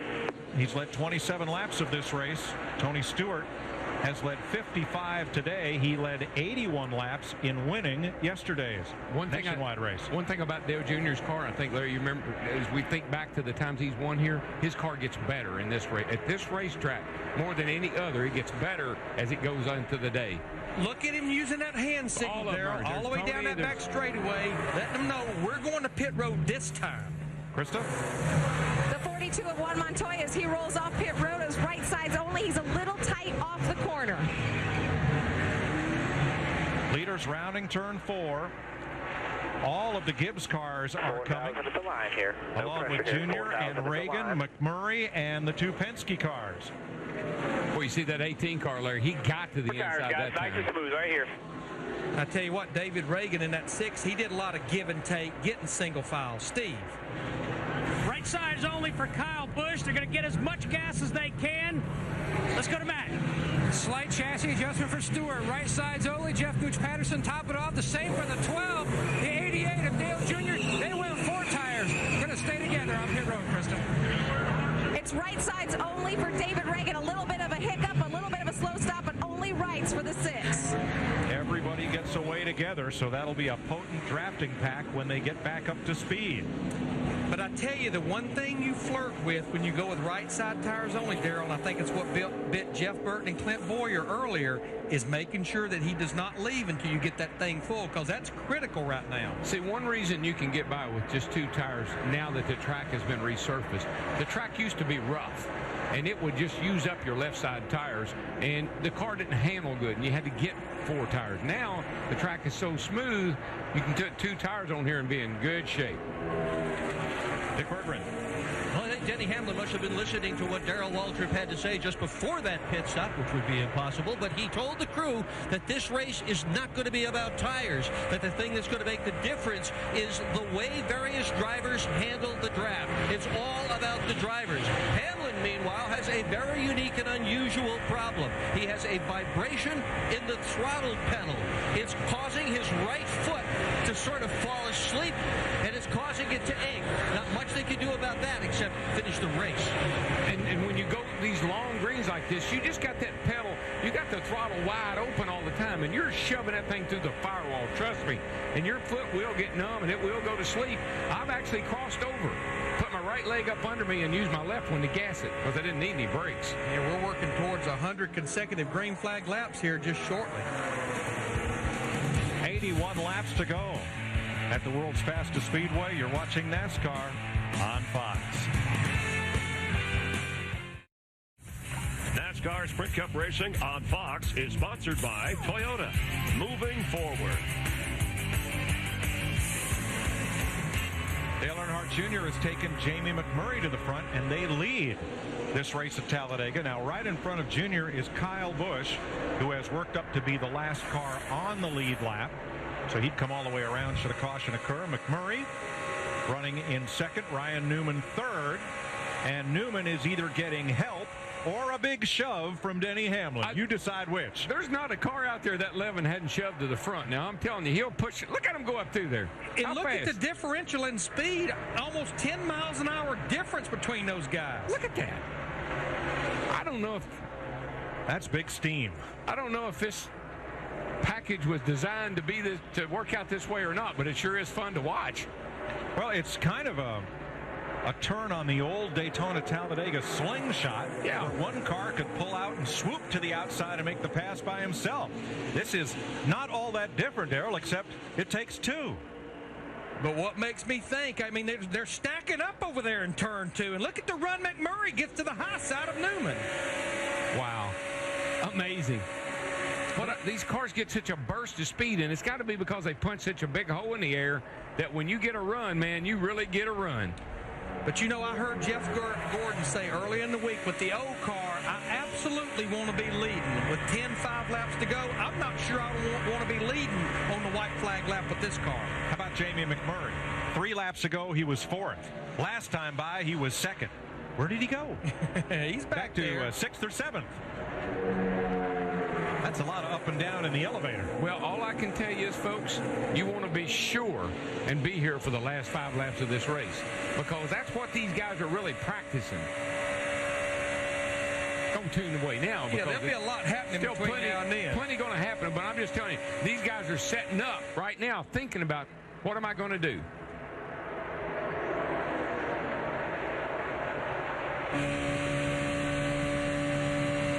16 cars within 3 seconds of the lead. Only one caution today so far. We've never had a race at Talladega with just one caution. We've had 3 of them caution-free. Denny Hamlin, Dale Earnhardt Jr. NASCAR Sprint Cup Racing on Fox is sponsored by Napa Auto Parts. Napa, get the good stuff. By TGI Fridays Restaurants, right portion, right price menu. Give me more Fridays. By the new AT&T, your world delivered. And by Allstate. Are you in good hands? Denny Hamlin is. He's today's Allstate Good Hands driver. The way he pushed Jamie McMurray to the front of the pack around the whole inside lane required a heavy right foot, a lot of steam under the hood, and good hands. He went on to do the same thing with Ryan Newman and currently is the leader. Allstate, are you in good hands? Roush Fenway Racing responsible for both of today's cautions. Carl Edwards had problems with 2 tires. They changed both on pit road, and moments ago had problems with a 3rd right front tire. Bang, and he has brought out the 2nd caution of the day. That's such a sick feeling. Man, you're in the middle of the corner, and that thing lets go. TV can never do a blown tire justice. And you know, I know that Goodyear's taken a lot of heat this year, a lot of races, but when you see only 2 cars have problems, and especially when they're from the same race team, you pretty much know it's not a tire problem. It's basically something going on with the setup. Now, Matt Kenseth made repairs and came back out onto the track. We'll see what happens with Edwards. Oh, you know, yesterday Carl went airborne in that wreck down here in turn 1. Had a hard wreck yesterday, and that was a hard lick right there. Now, they came to the caution, or at the moment of caution, I should say. Denny Hamlin was the leader, and Kyle Busch was right behind him, so that should give Kyle Busch the free pass. Everyone will come onto pit road. Steve, what will they do? Well, Mike, Jeff Burton in the 31's been pretty racy in and out of the top 10, but always around that bunch. He's going to take 4 tires, no other adjustments, likes his Chevrolet number 31. And Tony Eury Jr. telling Dale Jr. they only need about 3.5, 4 seconds of fuel. See if they might just go gas only for the 88. That's the game plan. Meanwhile, Stewart's looking at going left side tires only. Shaggy Larson, the catch cam man, waving. They are full of fuel, and Stewart's away. Krista? The call for David Reagan, who's been good all day. Just 2 tires, left sides for Reagan. Dick.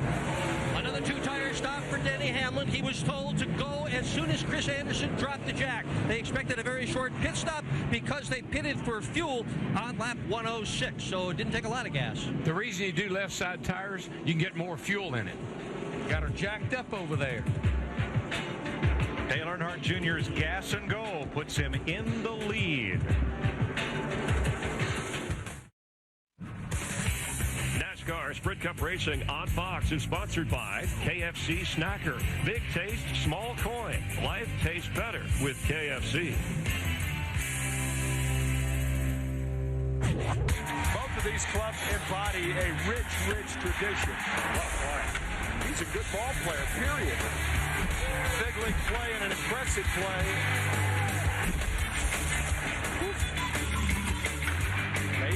Amazing.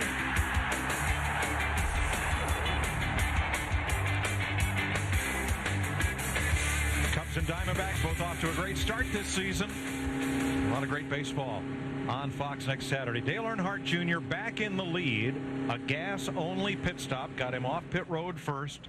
His favorite drafting partner, though no longer driving the same make of car, Tony Stewart, has finished second to Junior 3 times, twice at Talladega and once here among Stewart's 6 second-place finishes. We're under caution here for the second time today. Debris on track from Carl Edwards, who cut down a tire and hit the wall. Let's go down to Jeff Hammond, who filed this State Farm safety report. In 1994, NASCAR came up with a safety package designed to keep the race car from flying up in the air whenever it got spinning out at high speed. Part of this package included a right side window, roof rails. The most important part has to be the roof flaps themselves. Located at the rear of the roof, this has been determined through testing. It's a low pressure area that whenever the car starts to rotate and spin out, this low pressure would allow these roof flaps literally to pop up. This high pressure that is then created is forced through a tube to the other side, and then that roof flap would pop up. With both of these flaps deployed, puts pressure back on the race car, keeps it on the racetrack, gives the driver an opportunity to drive away. Heck, we've even seen these guys go to pit road, get 4 tires, and continue. Roof flaps, pretty good safety invention. Thanks, Jeff. For more safety information, log on to foxsports.com. Carl Edwards has brought out this second caution. He is in the garage. Let's go there. Thanks, Mike. With Carl, he's out of the race car. Carl, 2 days in a row, you've taken some pretty wicked impact. Are you okay? Yeah, no, I'm great. Just too bad. This Office Depot Fusion was a really nice new car. Looked like Matt Kenseth had the same trouble. We saw that we had a little bit of a pretty big problem in practice. I guess we just didn't fix it well enough. It's too bad. I'm glad we didn't take anybody else out, and you know, I guess I just hope the Ford Fusion goes to victory lane today. Carl, do you know what the problem was or is? It appears that we had the wrong camber in the tire. We tore up one tire, had to pit early, and I could feel it banging pretty hard. This one was coming apart, but I was going to let it get to the amount of banging that the other one was doing before I pulled in, but I never got to that point. And just too bad. I appreciate all my fans and everybody sticking behind us, and we'll come back. Thanks, Carl. Thank you, Steve. Ready to go green with our Claret and Clear to Drive restart. Get Claret and Clear. Get back to feeling like yourself again. Kyle Busch did get the free pass, so he's back on the lead lap as Dale Earnhardt Jr., Tony Stewart, Juan Montoya, Denny Hamlin, and Martin Truex bring them down for the restart. You know, with 67 laps to go, with Kyle Busch getting back on the lead lap, we've got 30 cars on the lead lap.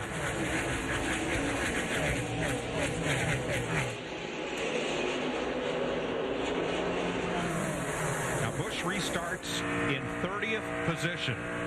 Be interesting to see how long it takes the Wild Thing to work his way back to the front. Let's bet. What do you say? What do you think? 10 laps max? 12, 15. You think 10? I think 10. If that car is better than it was at the start of the race, I think you'll be right. 121 by 131, we'll be talking about him one way or another. At the front, Juan Montoya keeping close tabs on Earnhardt Jr. and Tony Stewart. I got a great idea where we can enjoy and watch Kyle Busch. What do you think? Let's crank it up.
Denny Hamlin has found teammate Tony Stewart, and they are a potent pair of Toyotas behind Dale Earnhardt Jr.'s Chevrolet. Dick Berggren. But Hamlin has told his crew and me, and therefore all of you listening to this broadcast, what his strategy is to win this race. He has said the car does not run particularly well in front all by itself. So what he intends to do is to push someone to the lead and make his move on him in the very last instant. That's car number 11, Denny Hamlin. I don't find that to be a big secret since we've seen him do it about 10 times a day. He did it to Jamie Mack, and he did it to Ryan Newman. But what he's trying to do is time what we had back in the day here in the 70s and 80s is get that slingshot run coming off turn 4 and try to win the drag race back to the start-finish line. Remember, the start-finish line here, it's not in the middle of the front straightaway. It's headed out of the tri-oval down towards turn 1. And remember this, too. Right now, it's kind of nice and tidy. You know, 2 lines, and maybe you get up on the outside and you go by a lot of people. When we get down to the end of this thing, it'll be 4 lines, and the track will be blocked. We'll scrunch up a few tidy whities. Yes. Now we're seeing Jeff Gordon in the 24 car. He's made his way to the front, getting a push from Juan Pablo Montoya. Matt, looks like Jeff Gordon not going to hang out at the back anymore. The biggest benefactor of that caution was Jeff Gordon. He'd lost that lead pack, and talking on their radio, you could pick up the conversation that they didn't feel like they could gain that track position back. They took fuel only to get themselves back up to the front. Now he's just going to try to stay there as he works out in the lead. And we know that still with that caution, these guys will have to make one more stop somewhere around 25 to 28 laps to go to get to the end. Jeff Gordon has not led a lap today. That was one of his goals early on. His teammate Dale Jr. tried to help him to do that. And now it's going to be Montoya behind Gordon, who does lead this lap. Krista. Reciprocating numbers. Mike Joy, the 24, getting the push from the 42. Juan Pablo Montoya running with momentum. And remember, he's got his new crew chief, Jimmy Elledge, on the pit box this week. The crew chiefs of the 41 and 42 swapping places. Talking to him also his spotter, Tab Boyd. Juan Pablo Montoya made his stock car debut here. It was only 2 years ago, 2006. He finished third in the ARCA race. And he's doing great today. All 3 wide right behind the leader. Somebody stacked up there in the middle of turn 4 as Hamlin gets pushed back to the lead, and the man stuck was Montoya. I mean, look at these guys. And you see the track is plenty wide enough for 3 and 4 wide, but we've already seen this is happening at over 200 miles per hour, including this bumping from Jeff Burton in the 31.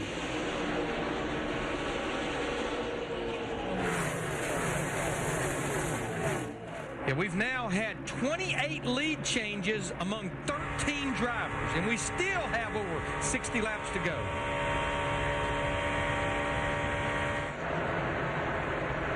I just want y'all to know, if I get real quiet like this, it's because I've gotten real nervous. Is that the way you were in the race car, exactly. too? Don't talk to me right now. I'm busy. Look at Hamlin and Dale Jr. race away from this field. Well, that's what you'd like to be able to do on the last lap. I just don't know if anybody's going to be able to time it right or not. That's the big thing. How many races have we seen here and at Talladega as Junior comes back for the lead on the outside, gets a little side draft off, Hamlin goes back in front.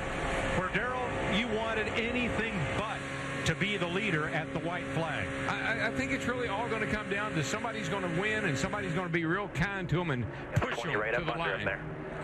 And I think it's going to be teammates. I think these 2 guys right here, and if Kyle Busch ever catches up, it's going to be hard to shake those Toyotas. And Kyle Busch has gained only 1 position since the restart. He is not coming back to the front. Well, he's 29. He was way back when they dropped the green flag, and he's had to work his way catch up with this pack. They're single file up front here, but back about 9th place. Look at them, 3 wide once again.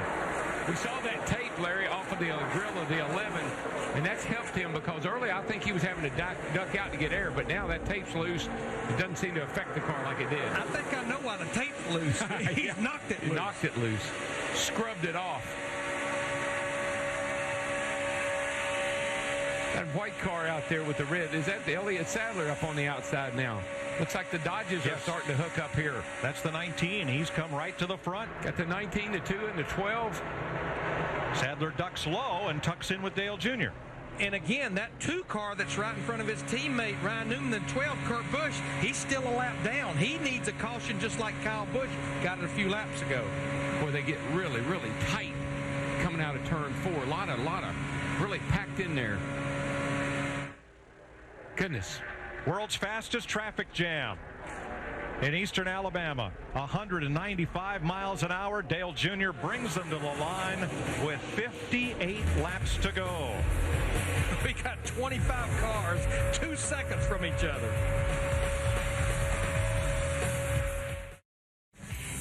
NASCAR Sprint Cup Racing on Fox is sponsored by Chevy. The most wins in NASCAR history.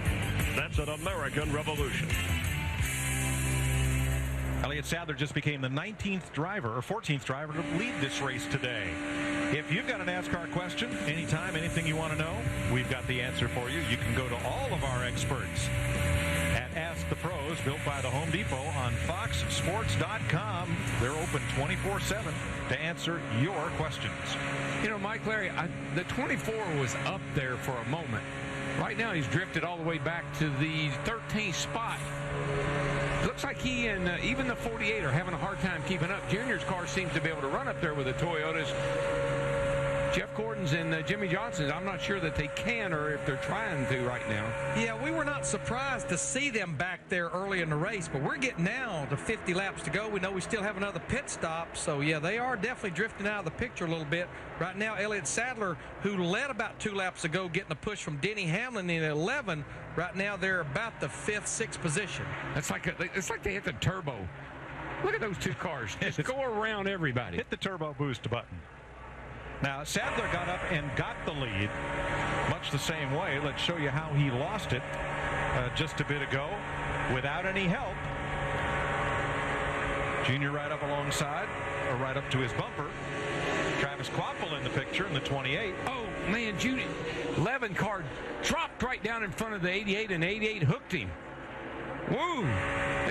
They're not playing nice now. No, they're not. I tell you, Junior was, I don't think he appreciated Hamlin cutting him off that way, and he got into him. And just remember, as we've well documented, that's all happening at around 200 miles per hour.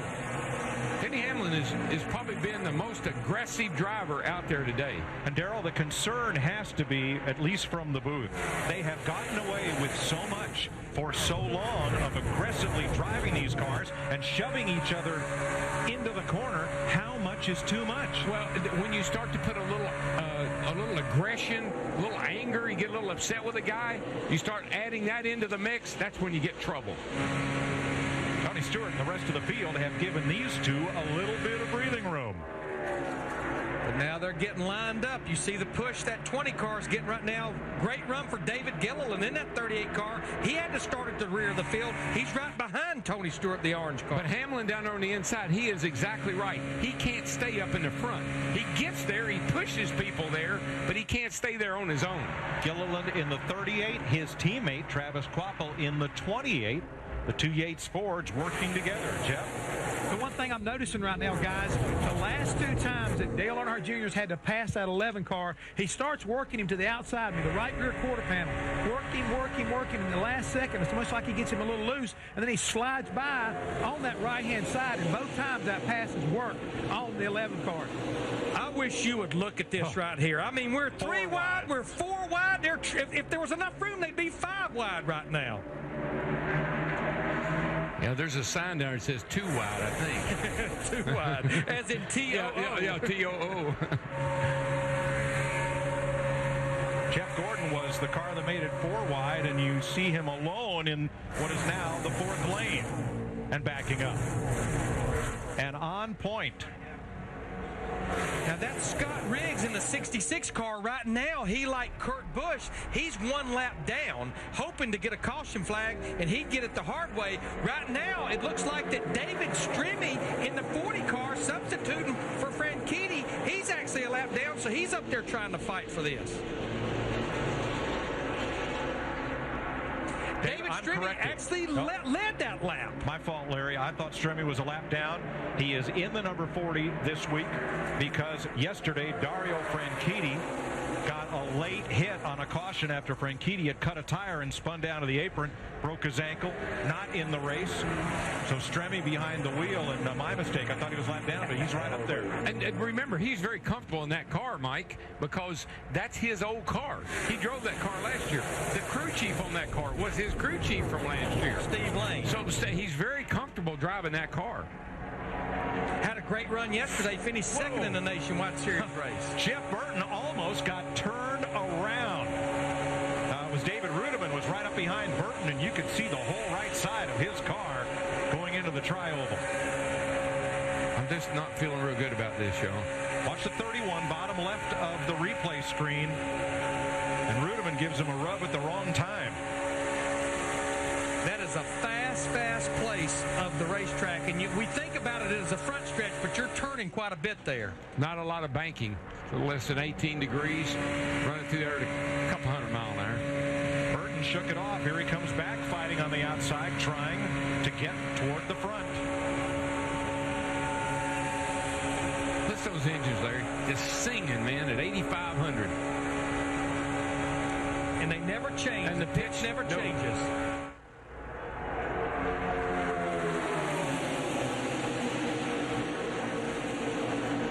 Kasey Kahne in that 9 car, he'll lead that lap, and he's got a couple of Dodges behind him. Got a teammate pushing, Elliott Sadler to 19, and there's Stremme again in that 40 car. That 9 car was in jeopardy of going a lap down before that last caution, and now he's leading the race. Kasey Kahne becomes the 17th different driver to lead here today. We've had 37 lead changes, but remember, that's at the start-finish line. We've probably had double that. Here comes Junior yet again. And look who's right with him. L20 car, Tony. Big orange. Dadgum.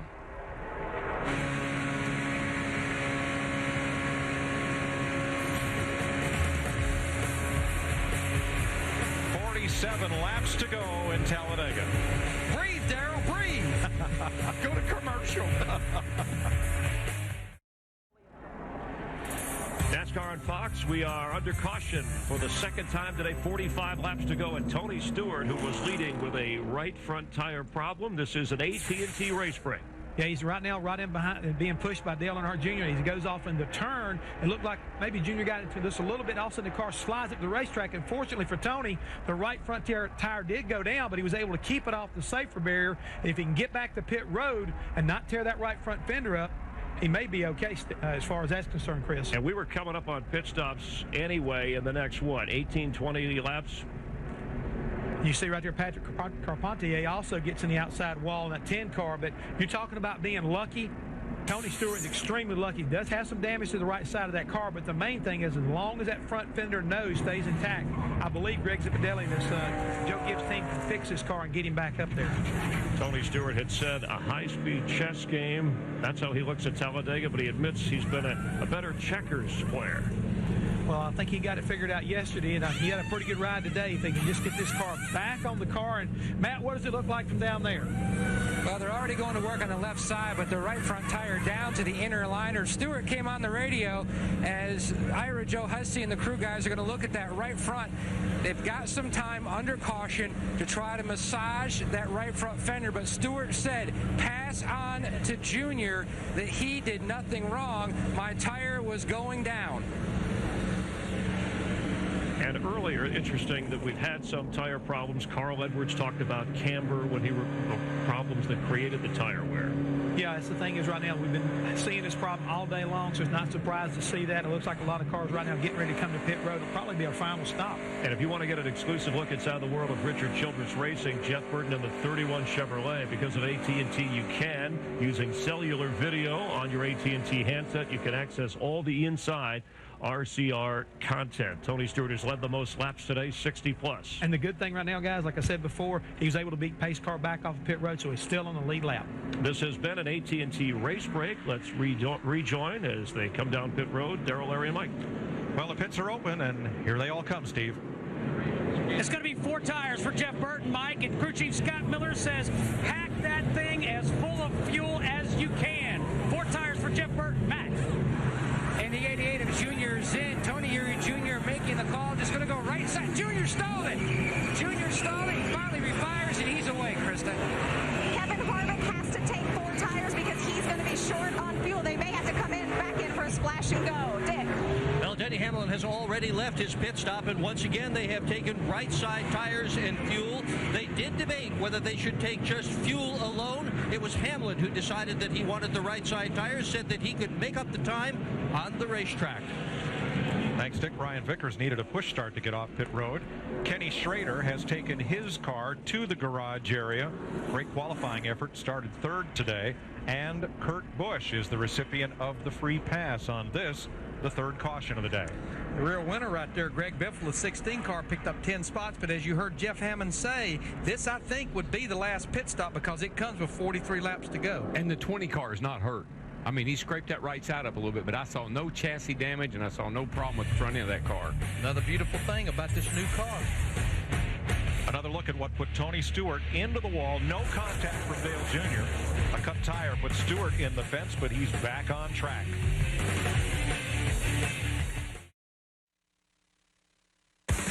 NASCAR Sprint Cup Racing on Fox is delivered by UPS, the official express delivery company of NASCAR. UPS delivers up to the minute race information at foxsports.com. Keyword FoxTracks. While we're under caution, let's look back at Talladega history, brought to you by Ford. Drive One. Back in the fall of 2005, Dale Jarrett, driving the number 88 Ford, was side-by-side for the lead with Tony Stewart when a crash brought out the caution, and Jarrett was the leader at the time of the caution and was awarded the victory. Ford, Drive One. Today, we are 41 laps from the checkered flag. There's the indication of 1 lap to go, and we'll restart after the 3rd single car accident of the day to put us under caution. We just saw a little insurance bill with some of the Hendrick cars, some of the Richard Childress cars, because again, we got 41 laps to go, which is just right at that fuel window, but you always got to remember green, white, checkered. So you need that little bit of fuel, and I think that's what those guys were doing there. I think you're right, Larry. This is setting up to be real exciting. Kurt Busch, Tony Stewart get tires and fuel. So does Patrick Carpentier. The only cars out of the race, Ken Schrader, Carl Edwards, and Reed Sorensen. I think that 20 car will be faster, to tell you the truth. He snared her up a little bit. 18 different leaders, 42 lead changes, 11 of them being Dale Earnhardt Jr.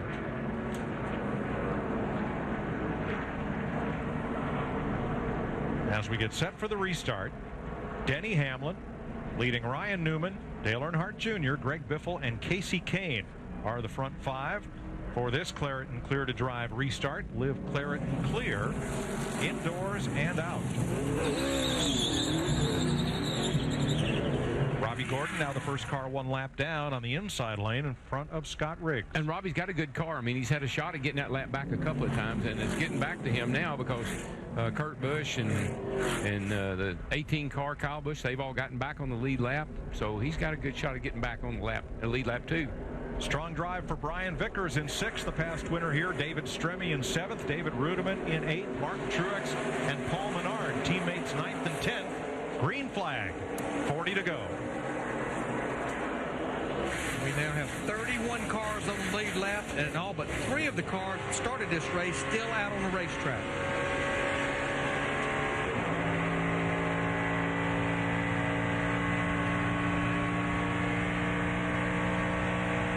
It'll take Hamlin until the exit of turn 4 to come all the way up to full speed.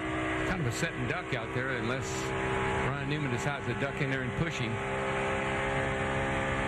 Got a big jump off that restart, but here comes the rest of the pack.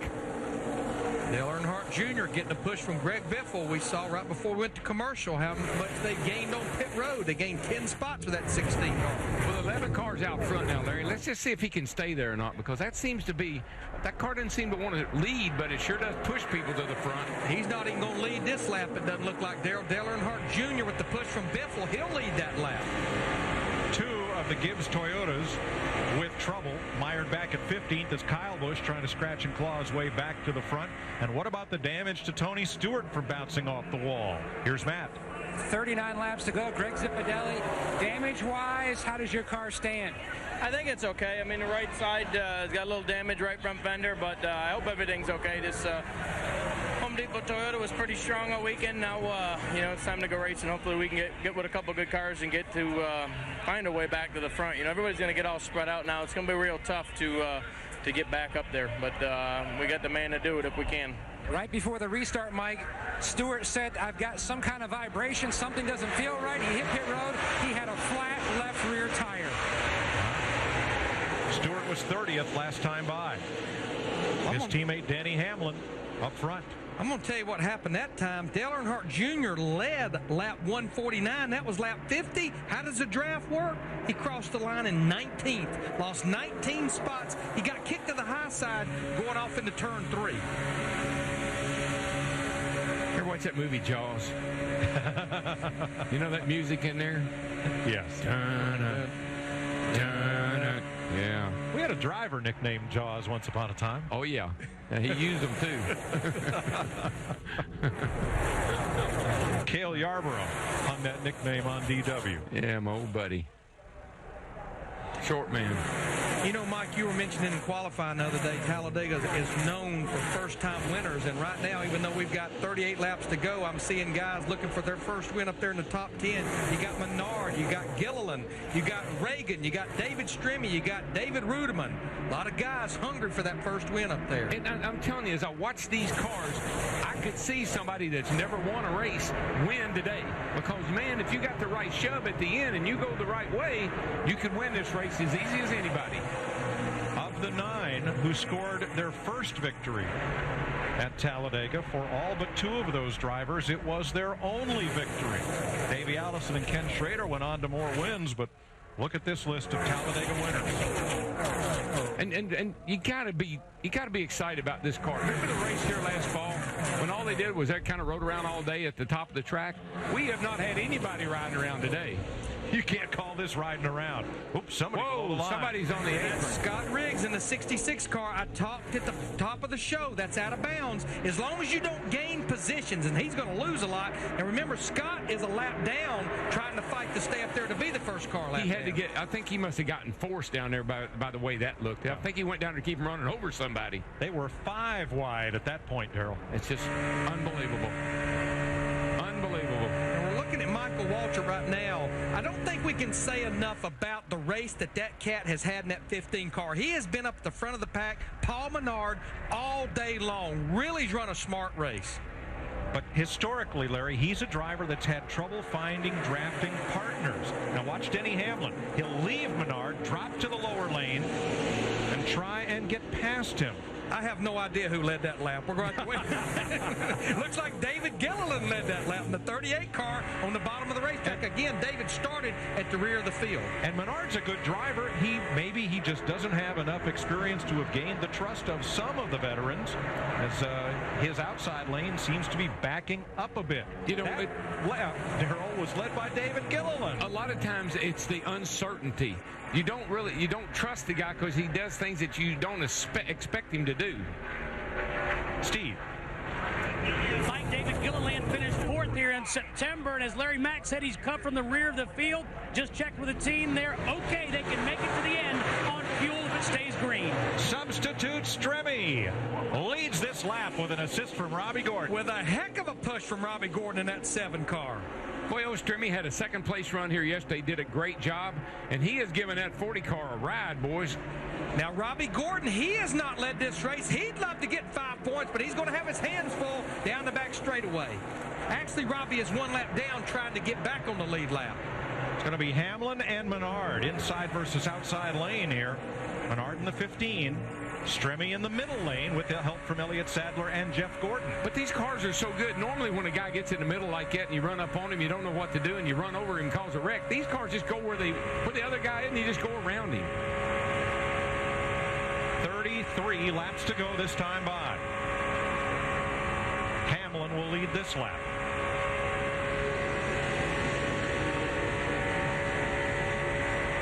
Four wide again off into the corner. Darrell, Hamlin is starting to flirt with the high line just a little bit. The same thing we saw him do a year ago. His car just doesn't, I don't know. I think he said it. And I believe that tape, Larry, that came loose on the front of that car could possibly be hurting it when it's out front. I believe you could be right. Hurts the downforce, hurts the drag mainly. Take some speed away from it. Toyota, Chevy, and Ford out front. NASCAR Sprint Cup Racing on Fox is sponsored by Wrigley's Chew Juicy Fruit, proud sponsor of Juan Pablo Montoya. By the Home Depot, NASCAR's Home Improvement Warehouse. By Pepsi Stuff, drink Pepsi, collect points, get stuff. And by non-drowsy Claritin Allergy Products. Denny Hamlin still the leader. Go to PepsiRacing.com and get a free song download from Pepsi Stuff. See the website for details.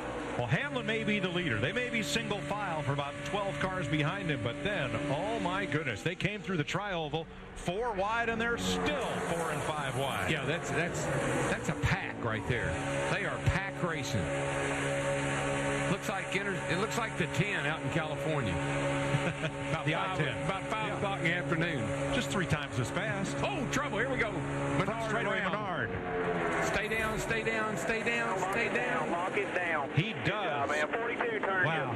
Everybody gets by. Woo. Caution will fly. Get it fired up. Get it fired up. Larry, a couple teams will be glad to see that caution. Yes, they will. Very easy on those tires getting back around here. Very easy. Anybody who might have been a little iffy on fuel or wondering? I think everyone that was iffy, Mike, I think they came and topped off with 1 to go. So I think we're okay. Paul Menard spun. Spotter said it was off the front bumper of Juan Montoya. Whoa. There's the contact.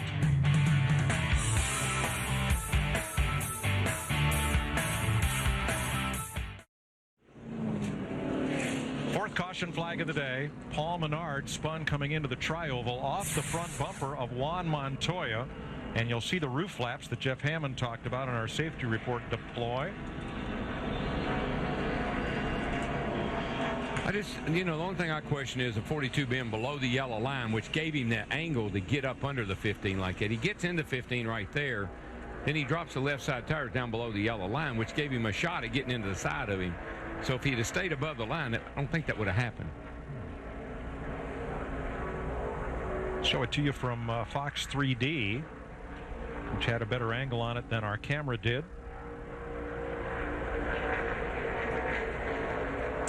And I tell you what, headed into that part of the racetrack at 200 miles per hour, doesn't take a whole lot. Both Montoya and his teammate David Stremme have both been cautioned by NASCAR about dropping tires below the yellow line. A little late, I might add, but it's a great, I'm glad they saw that. Robbie Gordon will get the free pass. Next Saturday night, we're in Richmond under the lights.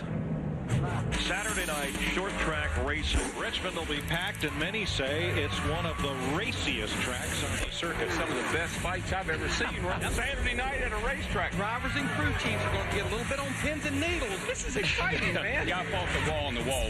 Well, boys, let's just sit back and see what happens. Coverage begins 7 p.m. Eastern right here on Fox. Under the lights in the capital of the South, Richmond, Virginia. And you know what makes it a fun race, and qualifying included, is it's an impound race. Yep, just like here. Just like here this week. So knockout qualifying will be just as exciting as it was here. Denny Hamlin may well be the car to beat here in Talladega. It'll be 25 laps to go when they get the green flag. We listened in to Hamlin and his team. Coming back to 27 to go. The next Toyota is the 18. He's back in the 8th spot. He's been creeping his way back up. Those Dodges look like they're going to form up like they did at Daytona. 10-4, I'll do the best I can. Hamlin's Toyota leads from David Reagan's Ford, and then the Dodges, Stremme, Montoya, and Ryan Newman. The Chevy, the Hendrick Chevy teammates, Jeff Gordon and Dale Jr. Then Kyle Busch, who's fought his way back up to 8th. Casey Kane 9th, Jamie McMurray 10th. Tony Stewart apparently had more damage than was apparent because he's climbed no higher than 28th in that last run. And you just think about it, Chevrolet has won 17 of the last 18 races at this place. The one time they didn't win, talked about it a while ago, Dale Jarrett, October of 2005. Ready to go green. It's a clear to drive restart. Get clear, get back to feeling like yourself again. I figured it out. What's that? Denny Hamlin was complaining about his foot going to sleep. He hadn't been holding it wide open. And now he's going to. He had his little caution period here. Got that foot loosened up. He's going to hold it wide open now. All four makes have cars in the top 10. Most of the drivers in the top 10 have a teammate nearby. Let's see what happens as we get the green with 25 laps to go. I think as we look at this, there's guys that we've seen kind of come and go, but been near the front all day. And that guy running second right now is one of those people. That 6 car has been fast all day long, and he's been near the front all day long. His closest teammate, however, Darrell, is Jamie McMurray back in 10th place. David Reagan from Georgia, whose father, Ken Reagan, ran a bunch of Cup races here through the mid-1980s. Cavalry coming. Yeah, here we come. Ryan Newman, the 12, winner from the Daytona 500. Those 2 Hendrick Chevrolets, Jeff Gordon and Dale Earnhardt Jr. And there's Kyle Busch in the 18 car that finally got back on the lead lap several laps ago. Better be ready to make an evasive move if you're leading this thing right now, because they're coming with a head of steam. Reagan tried to block them, and they just drove right by him. Dale Jr. and David Stremme on the bottom as they enter turn 1. Newman latched onto the 11 of Hamlin. About that 12 car, Larry. I mean, he was a sleeper at Daytona. Oh, got a piece of debris off the, like one of the Red Bull cars. Looks like the tail panel, the part beneath the rear wing. 5th caution of the day. Let's see how that taillight panel came off of Brian Vicker's car. Wow. Got a little help maybe from that 19 car, Elliott Sadler. Goodness. Could you define help for us while we're in commercial? I bet if you look at the front of Elliott Sadler's car, you'll see the evidence. Okay. Caution is out again. Scott Riggs gets the free pass. NASCAR Sprint Cup Racing on Fox is sponsored by State Farm, where great coverage meets great rates. Like a good neighbor, State Farm is there. By Toyota, moving forward. By Subway, where Tony Stewart goes to fuel up. Subway, race hard, eat fresh. And by Mobil 1, the world's leading synthetic motor oil. Put some NASCAR in your car with the One. Mobil 1.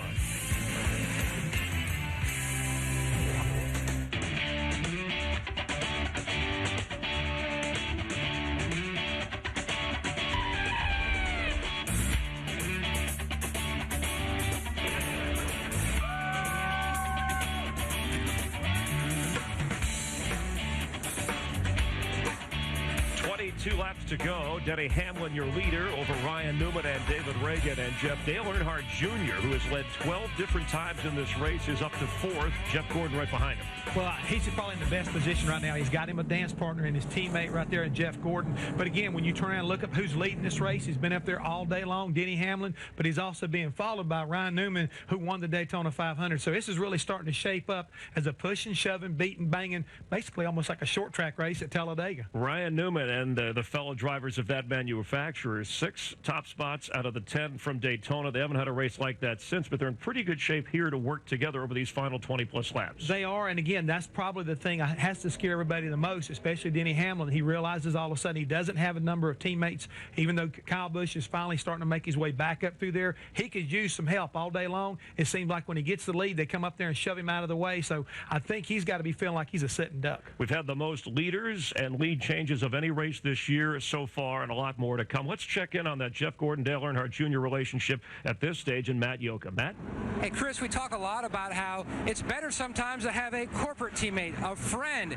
Sometimes when you have a real teammate and things don't go the way, frustration tends to mount, and that was part of the radio conversation. Jeff Gordon was pretty much venting under this caution. He said basically that I've gone with Junior every chance I could get. A couple times I couldn't go with him, and he felt like that Junior almost hung him out a couple of times. But it's Talladega, it's restrictor plate racing, and sometimes frustration just mounts. Junior, thank you very much. Some interesting comments. This is a controversial place when Jeff Gordon wins, and you know Junior Nation isn't going to like to hear that.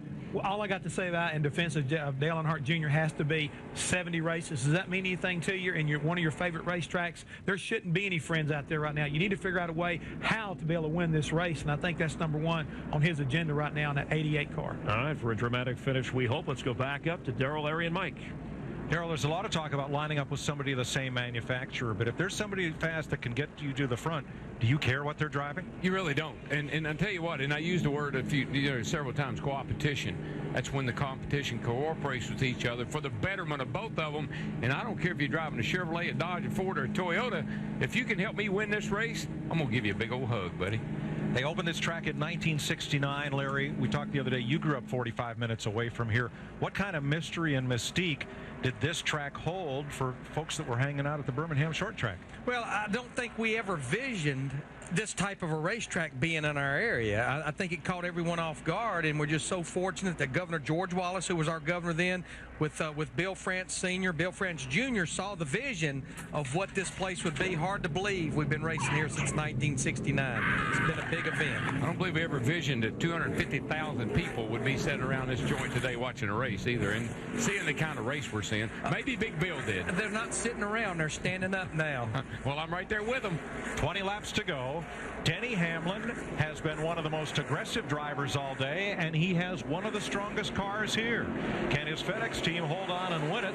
Right behind him, the Daytona 500 champion Ryan Newman, and then David Reagan's Ford and Dale Earnhardt Jr. and Jeff Gordon in Chevrolets. Green flag. And we've got 33 cars on the lead lap. The way things happen here, you almost can't rule any of those 33 cars out of this thing. 3 wide, turn 2. Stremme in the 40, giving Jeff Gordon a good push. Well, you get the good run on the high side, especially on a restart, trying to get that thing wound up. And that's just what Jeff Gordon was looking for. And, Jeff's been kind of laying in the weeds, I think. So we'll see. Jeff Gordon, there comes Kyle Busch. He's finally back in the picture. And we just saw, Darrell, why you don't want to lead here. Denny Hamlin got a little too far out in front of those cars, and he paid the price. He was a sitting duck.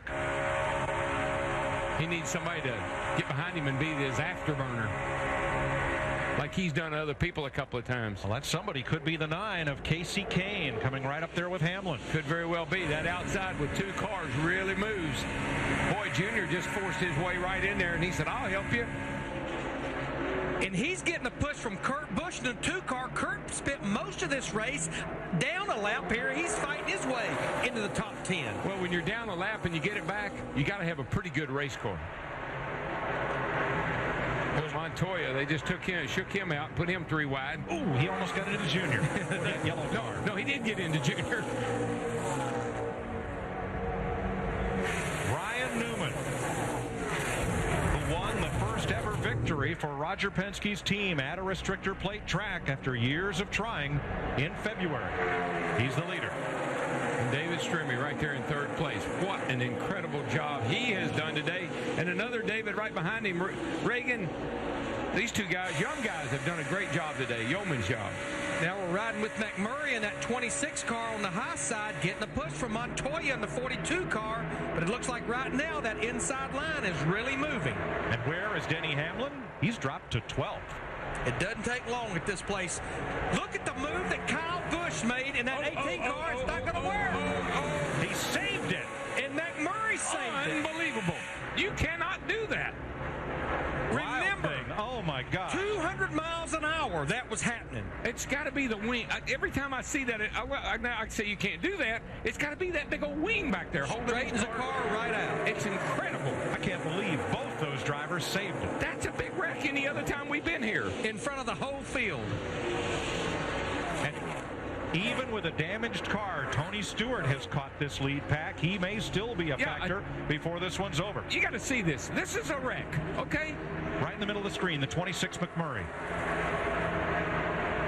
A year ago, this happened to that 18 car. He would have been upside down. What a save. 2 of them. Joe Gibbs is an interested onlooker as well at that one. He's just shaking his head. Yeah. Unbelievable. Coach, not only is your hair a little gray, you're going to not have any when this is over with. Gosh. Look how strong Newman is. He's been able to hold off Jeff Gordon. Wonder if Gordon is waiting. If he waits too long, Kyle Busch is going to come steaming up the outside and steal the lead from both of them. You know what Gordon's like, right? He's like Clint Eastwood. How many more bullets I got left in this gun? Have I fired 5 times or have I fired 6? You never know about him. Speaking of bullets, look at the 48 car there. He has been outside the top 20 most of this race. I think Chad Canals finally told him, Jimmy, it's time to go. You see him there right behind Michael Waltrip in the 55. Larry, you did notice that the AT just shot out front, didn't you? Oh, yeah. 4 wide. I mean, there's nowhere to go back there. They're 4 wide by 4 by 4 by 4. For heaven's sake. Where's that 20 car at? Right there on the bottom. He has fought his way back. I didn't think that car was hurt.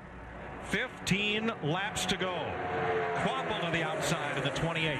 No help. Look at this. I just want you to realize something, guys. They're doing 190 miles an hour. The top 31 cars a second from each other. Oh, there we go. Here we go. Here we go. Big one. Was Bobby Labonte getting turned. Kyle Busch, Tony Stewart, the 1, Martin Truex in it, and Jamie McMurray knocked down to the inside wall. Yeah, but I can finish, I think. Stewart's coming. We were lucky we didn't have more cars that were involved in that. Man, Stewart for the 2nd time today, and Kurt Busch in the 2, Truex. It's just so typical of this place. I mean, you go, and you just get too comfortable, okay. Just take a and look you at get it. careless. Now, I think the first car I saw sideways was Bobby Labonte, but I believe there had to be contact. Semi-straight? And there's the back of Junior's car. 88's got trouble, but it doesn't look bad. That looks bad. Yep. All right, now watch 43 on the right of your screen, Labonte. Let's see if that's where this starts. There's Stewart on the end, going in there. They're starting to bang into each other. Junior gets Junior and then gets turned. Bobby Labonte. Nowhere for Truex to go. Nowhere for Jamie McMurray or Kurt Busch in the 2 to go.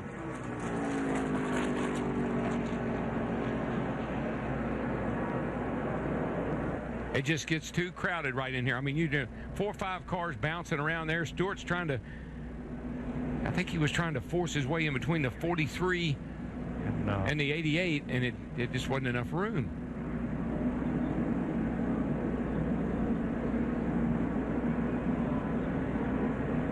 I think Tony had contact there with Joe Nemechek in the 78 and Bobby Labonte and forward into Dale Jr. Yeah, and you just get to bouncing around, and you can't do anything. You just got to.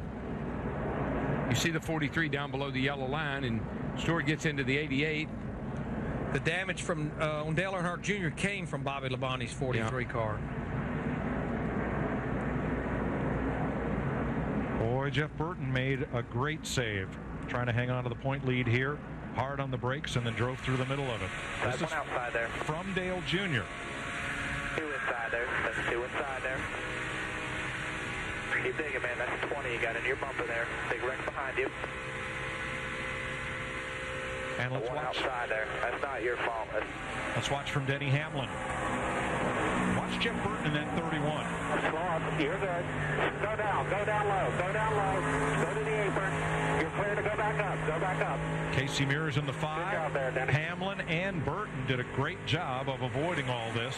Great job of that spot. There you go. Not like that. Watch it coming up. Watch it keep. This is Jamie Mack. All right. Clear low. There you go. Get spun there. You got right in the middle of it. Had nowhere to go. Did you hit anything? All right, Digger's turn. I don't think Digger's going to like this. Gosh, poor old Digger. He's been there all day, just been watching the race. But Darrell, you're right as far as Curtis Markham, Denny Hamlin's spotter. His voice never changed pitches. Just talked him right through Talked him right through it. Great job.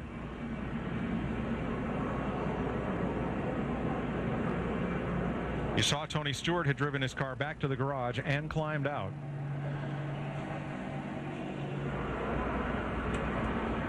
Stewart came in here 7th in points.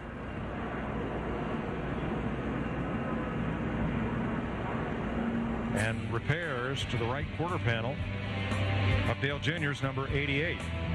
13 laps to go in the Aaron's 499 at Talladega. We're far from over, folks, so stay with us. You're watching NASCAR on Fox.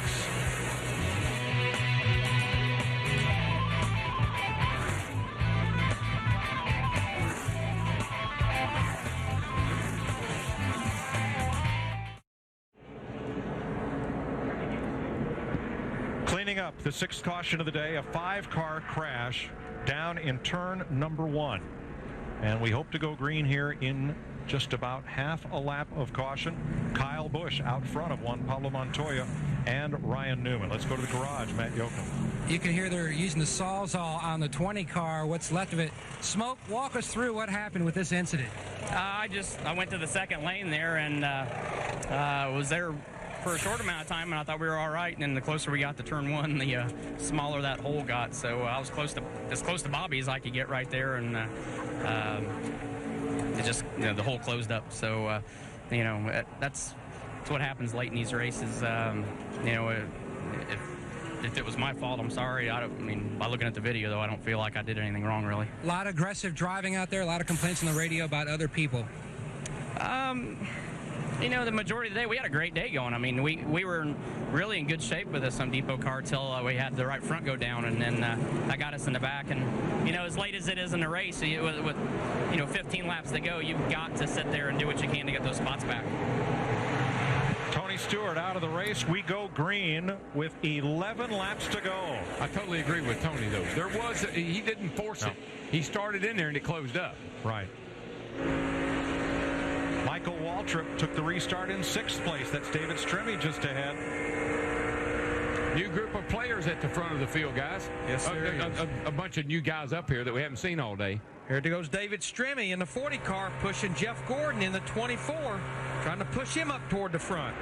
Gordon won last April from the pole, last October from 34th. He has led only one lap today. Now just watch that 48 car. Jimmy Johnson jumped to the high side, pulled up behind Michael Waltrip in the 55, getting the push from our pole sitter, Joe Nemechek. And look at Paul Menard in the 15. He was spun out not that many laps ago. He's working his way back to the front. Well, Kyle Busch came from a lap down, and Darrell, you're right. He came back. He leads this race. Yeah, but with just 10 to go. Hold on to your hat. Here comes the 48 and the 55. They're going to do that two-car thing, go right to the lead.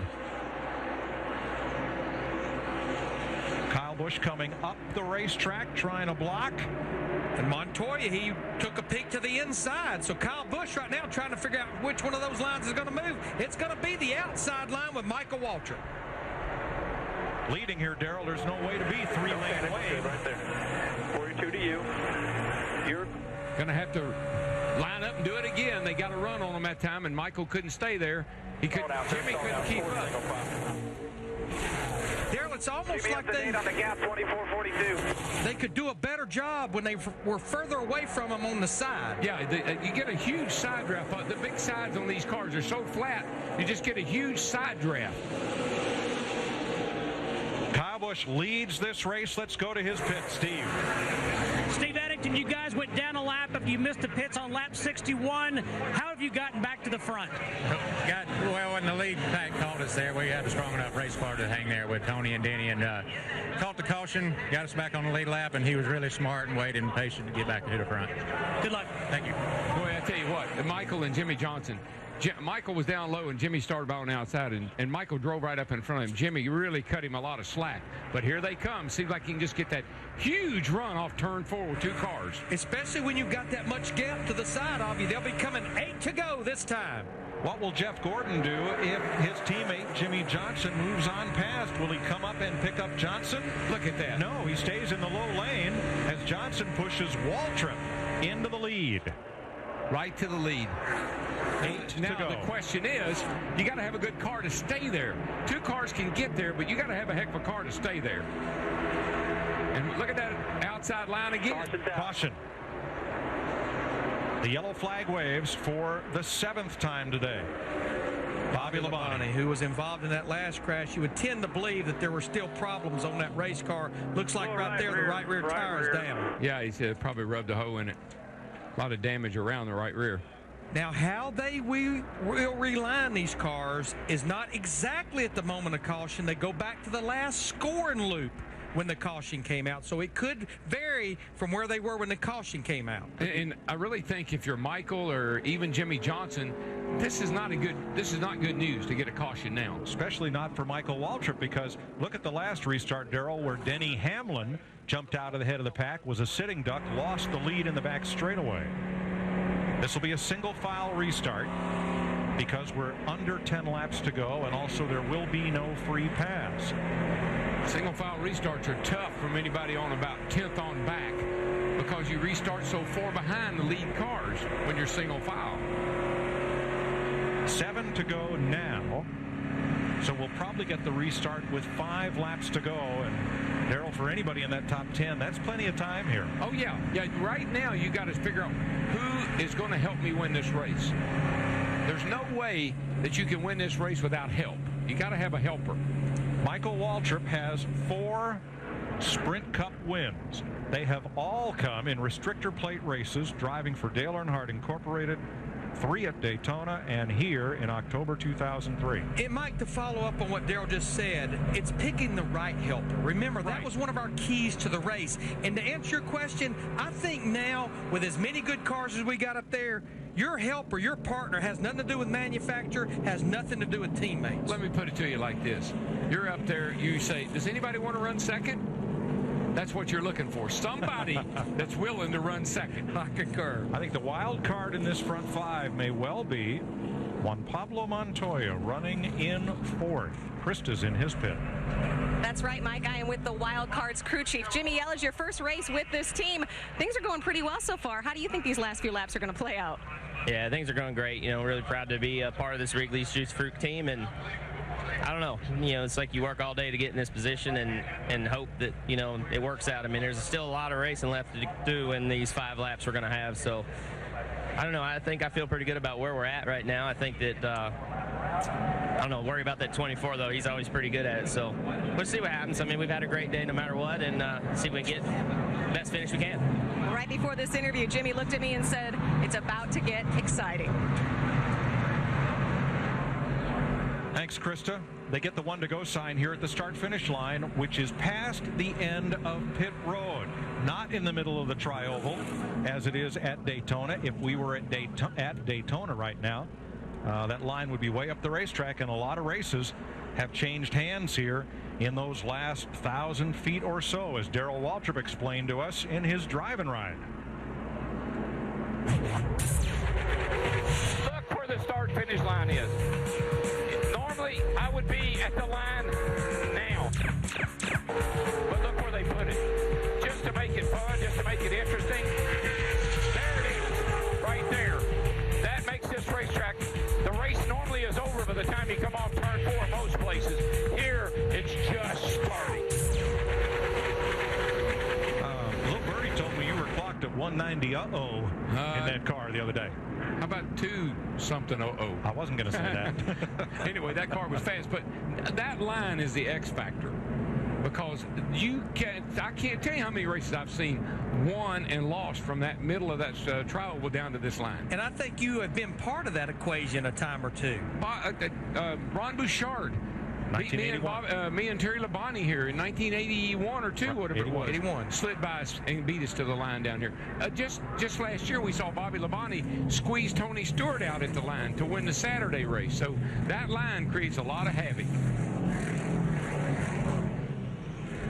Michael Waltrip left Dale Earnhardt Incorporated to form his own race team, which quickly grew like Topsy from 1 to 2 to 3 cars. Had a little bit of controversy, came back, and now he's in a position maybe to win this. You see that hand out there? I think what you'll see Michael do is he will signal Jimmy Johnson when he gets ready to go. I think he'll tell Jimmy, I think he'll put that hand over there and possibly let Jimmy know when he's getting ready to go. Looking at the top 13 cars, they're single file, but no driver in the top dozen has the same make of car behind him. So you're going to make your friends where you find them right now for these last 5 laps. Well, I told you when this race started, I'll take my brother at Daytona and Talladega anytime. 5 to go. Here we go. Green flag. Look at him. Michael was all over. He wasn't looking at anything. He wasn't looking down toward turn 1. He's looking back behind him. Look at him right now. Look at those eyes. Boy, Kyle Busch, that 18, got a great restart, though. He has been locked to the rear bumper of his former teammate, Jimmy Johnson, in that 48. 4-car breakaway. Waltrip, Johnson, along with Busch and Montoya. Now the pack beginning to catch them up Well, in what the they got to worry about, these guys leading right, they got to worry about them getting up on the outside here. There comes Jeff Gordon. We've seen what 2 cars on the outside can do. They can haul mail. And there goes Jimmy Johnson to the bottom. Got Kyle Busch and Jeff Gordon pushing him. Yeah, Jimmy Johnson just moved Michael out of the way.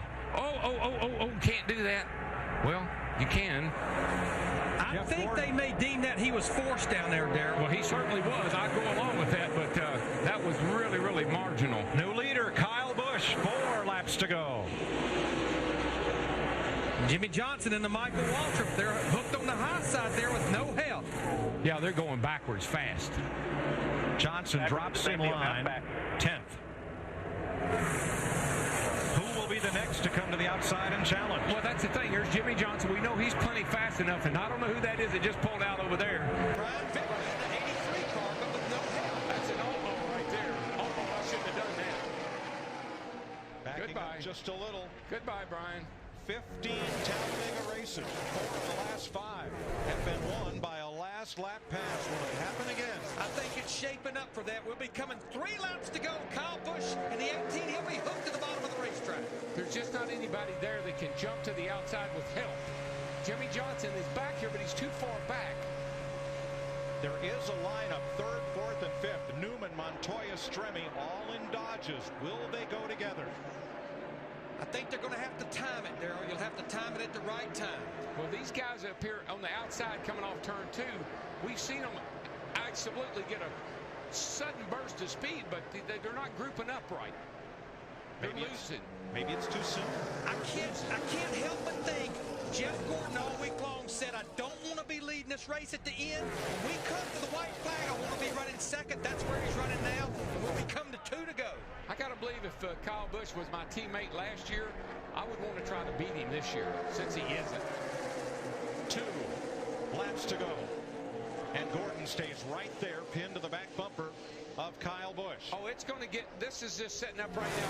It's going to get wild going down the back into turn 3. Here we go. Boyer looks high. Hamlin just moved Boyer out of the way. Well, Boyer was going to go the outside. He hoped Hamlin would go with him, and he didn't. That's the problem here. There goes Montoya in the 42 car, and his teammate Stremmy's going to go with him. Kyle Busch puts the block on Gordon. Montoya to the bottom. Bottom is moving. Gordon has Stremme. Is it enough help to get to the front? I tell you, there's anybody's game right now. It's still anybody's race. And look at the top side. Jeff Gordon, Michael Waltrip, Jimmy Johnson, they're fighting back. Gordon lost a bit of momentum and lost his help. Here they come to the line. White flag. 1 lap to go.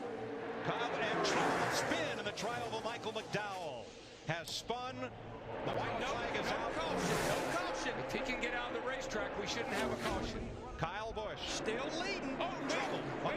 Much worse. Turn 2. 48. Keep rolling. We still not cautioned. Caution is out. They got cars out. We got to stop. That's ours. That's it. You can't. The race is over. Because we took the white flag. We're in the white flag lap. The race is over. What a wreck.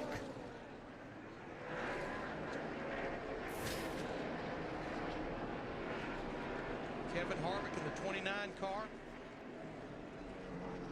Well, I don't really believe in betting a whole lot, but I would have bet you we'd end like this. That's Regan Smith.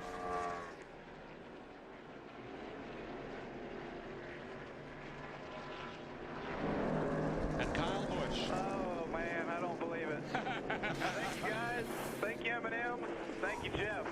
Jeff, you are my man. Checkered flag. There you go. Kyle Busch. Rowdy Busch wins at Talladega.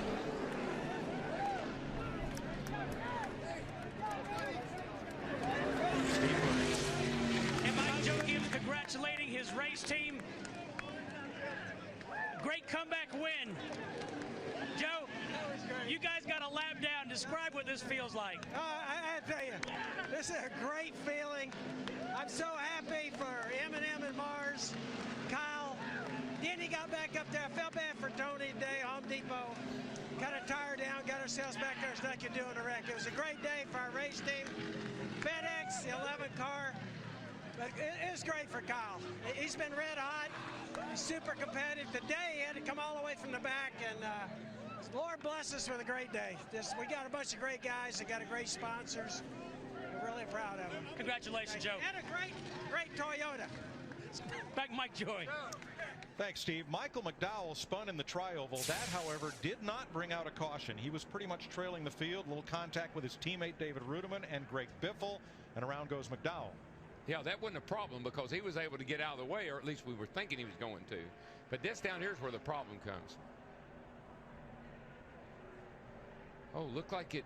McMurray moved up, but did he have help? I think Junior may have. I don't know if Junior got in the back of McMurray and shot him up the hill or not. And then 40 car. And then everybody. And poor Stremme had a great run all day. Well, all these guys did really, but. Nemechek, the pole sitter. Jimmy Johnson was involved, the 48 car. Harvick, Casey Kane, Elliott Sadler.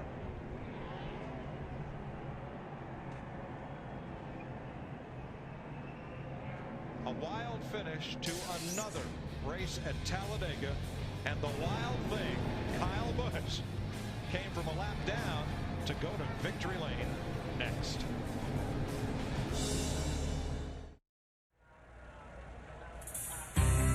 Kyle Busch has 7 victories in 2008, 3 in the Nationwide Series, 2 now in Sprint Cup, and 2 in the Craftsman Truck Series.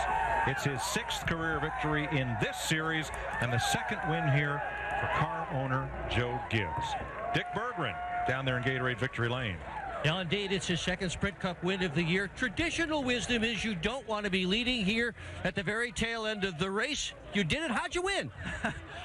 First Jeff Gordon and then Juan Montoya. Those guys behind me were pretty awesome and helping push us, and we just kept blocking them like we needed to in order to stay up front there and keep ahead of them. And this M&M's Toyota, man, this thing was strong. It wasn't as strong as we would have liked. I don't think it was as good as the 20 was today, but this Toyota had enough horsepower in it to power us to the win. And I can't say enough about these guys with Joe Gibbs Racing, all these M&M's boys, and we really want to thank all these fans here in Talladega as well for being here and supporting NASCAR racing. And glad we were able to bring one home today.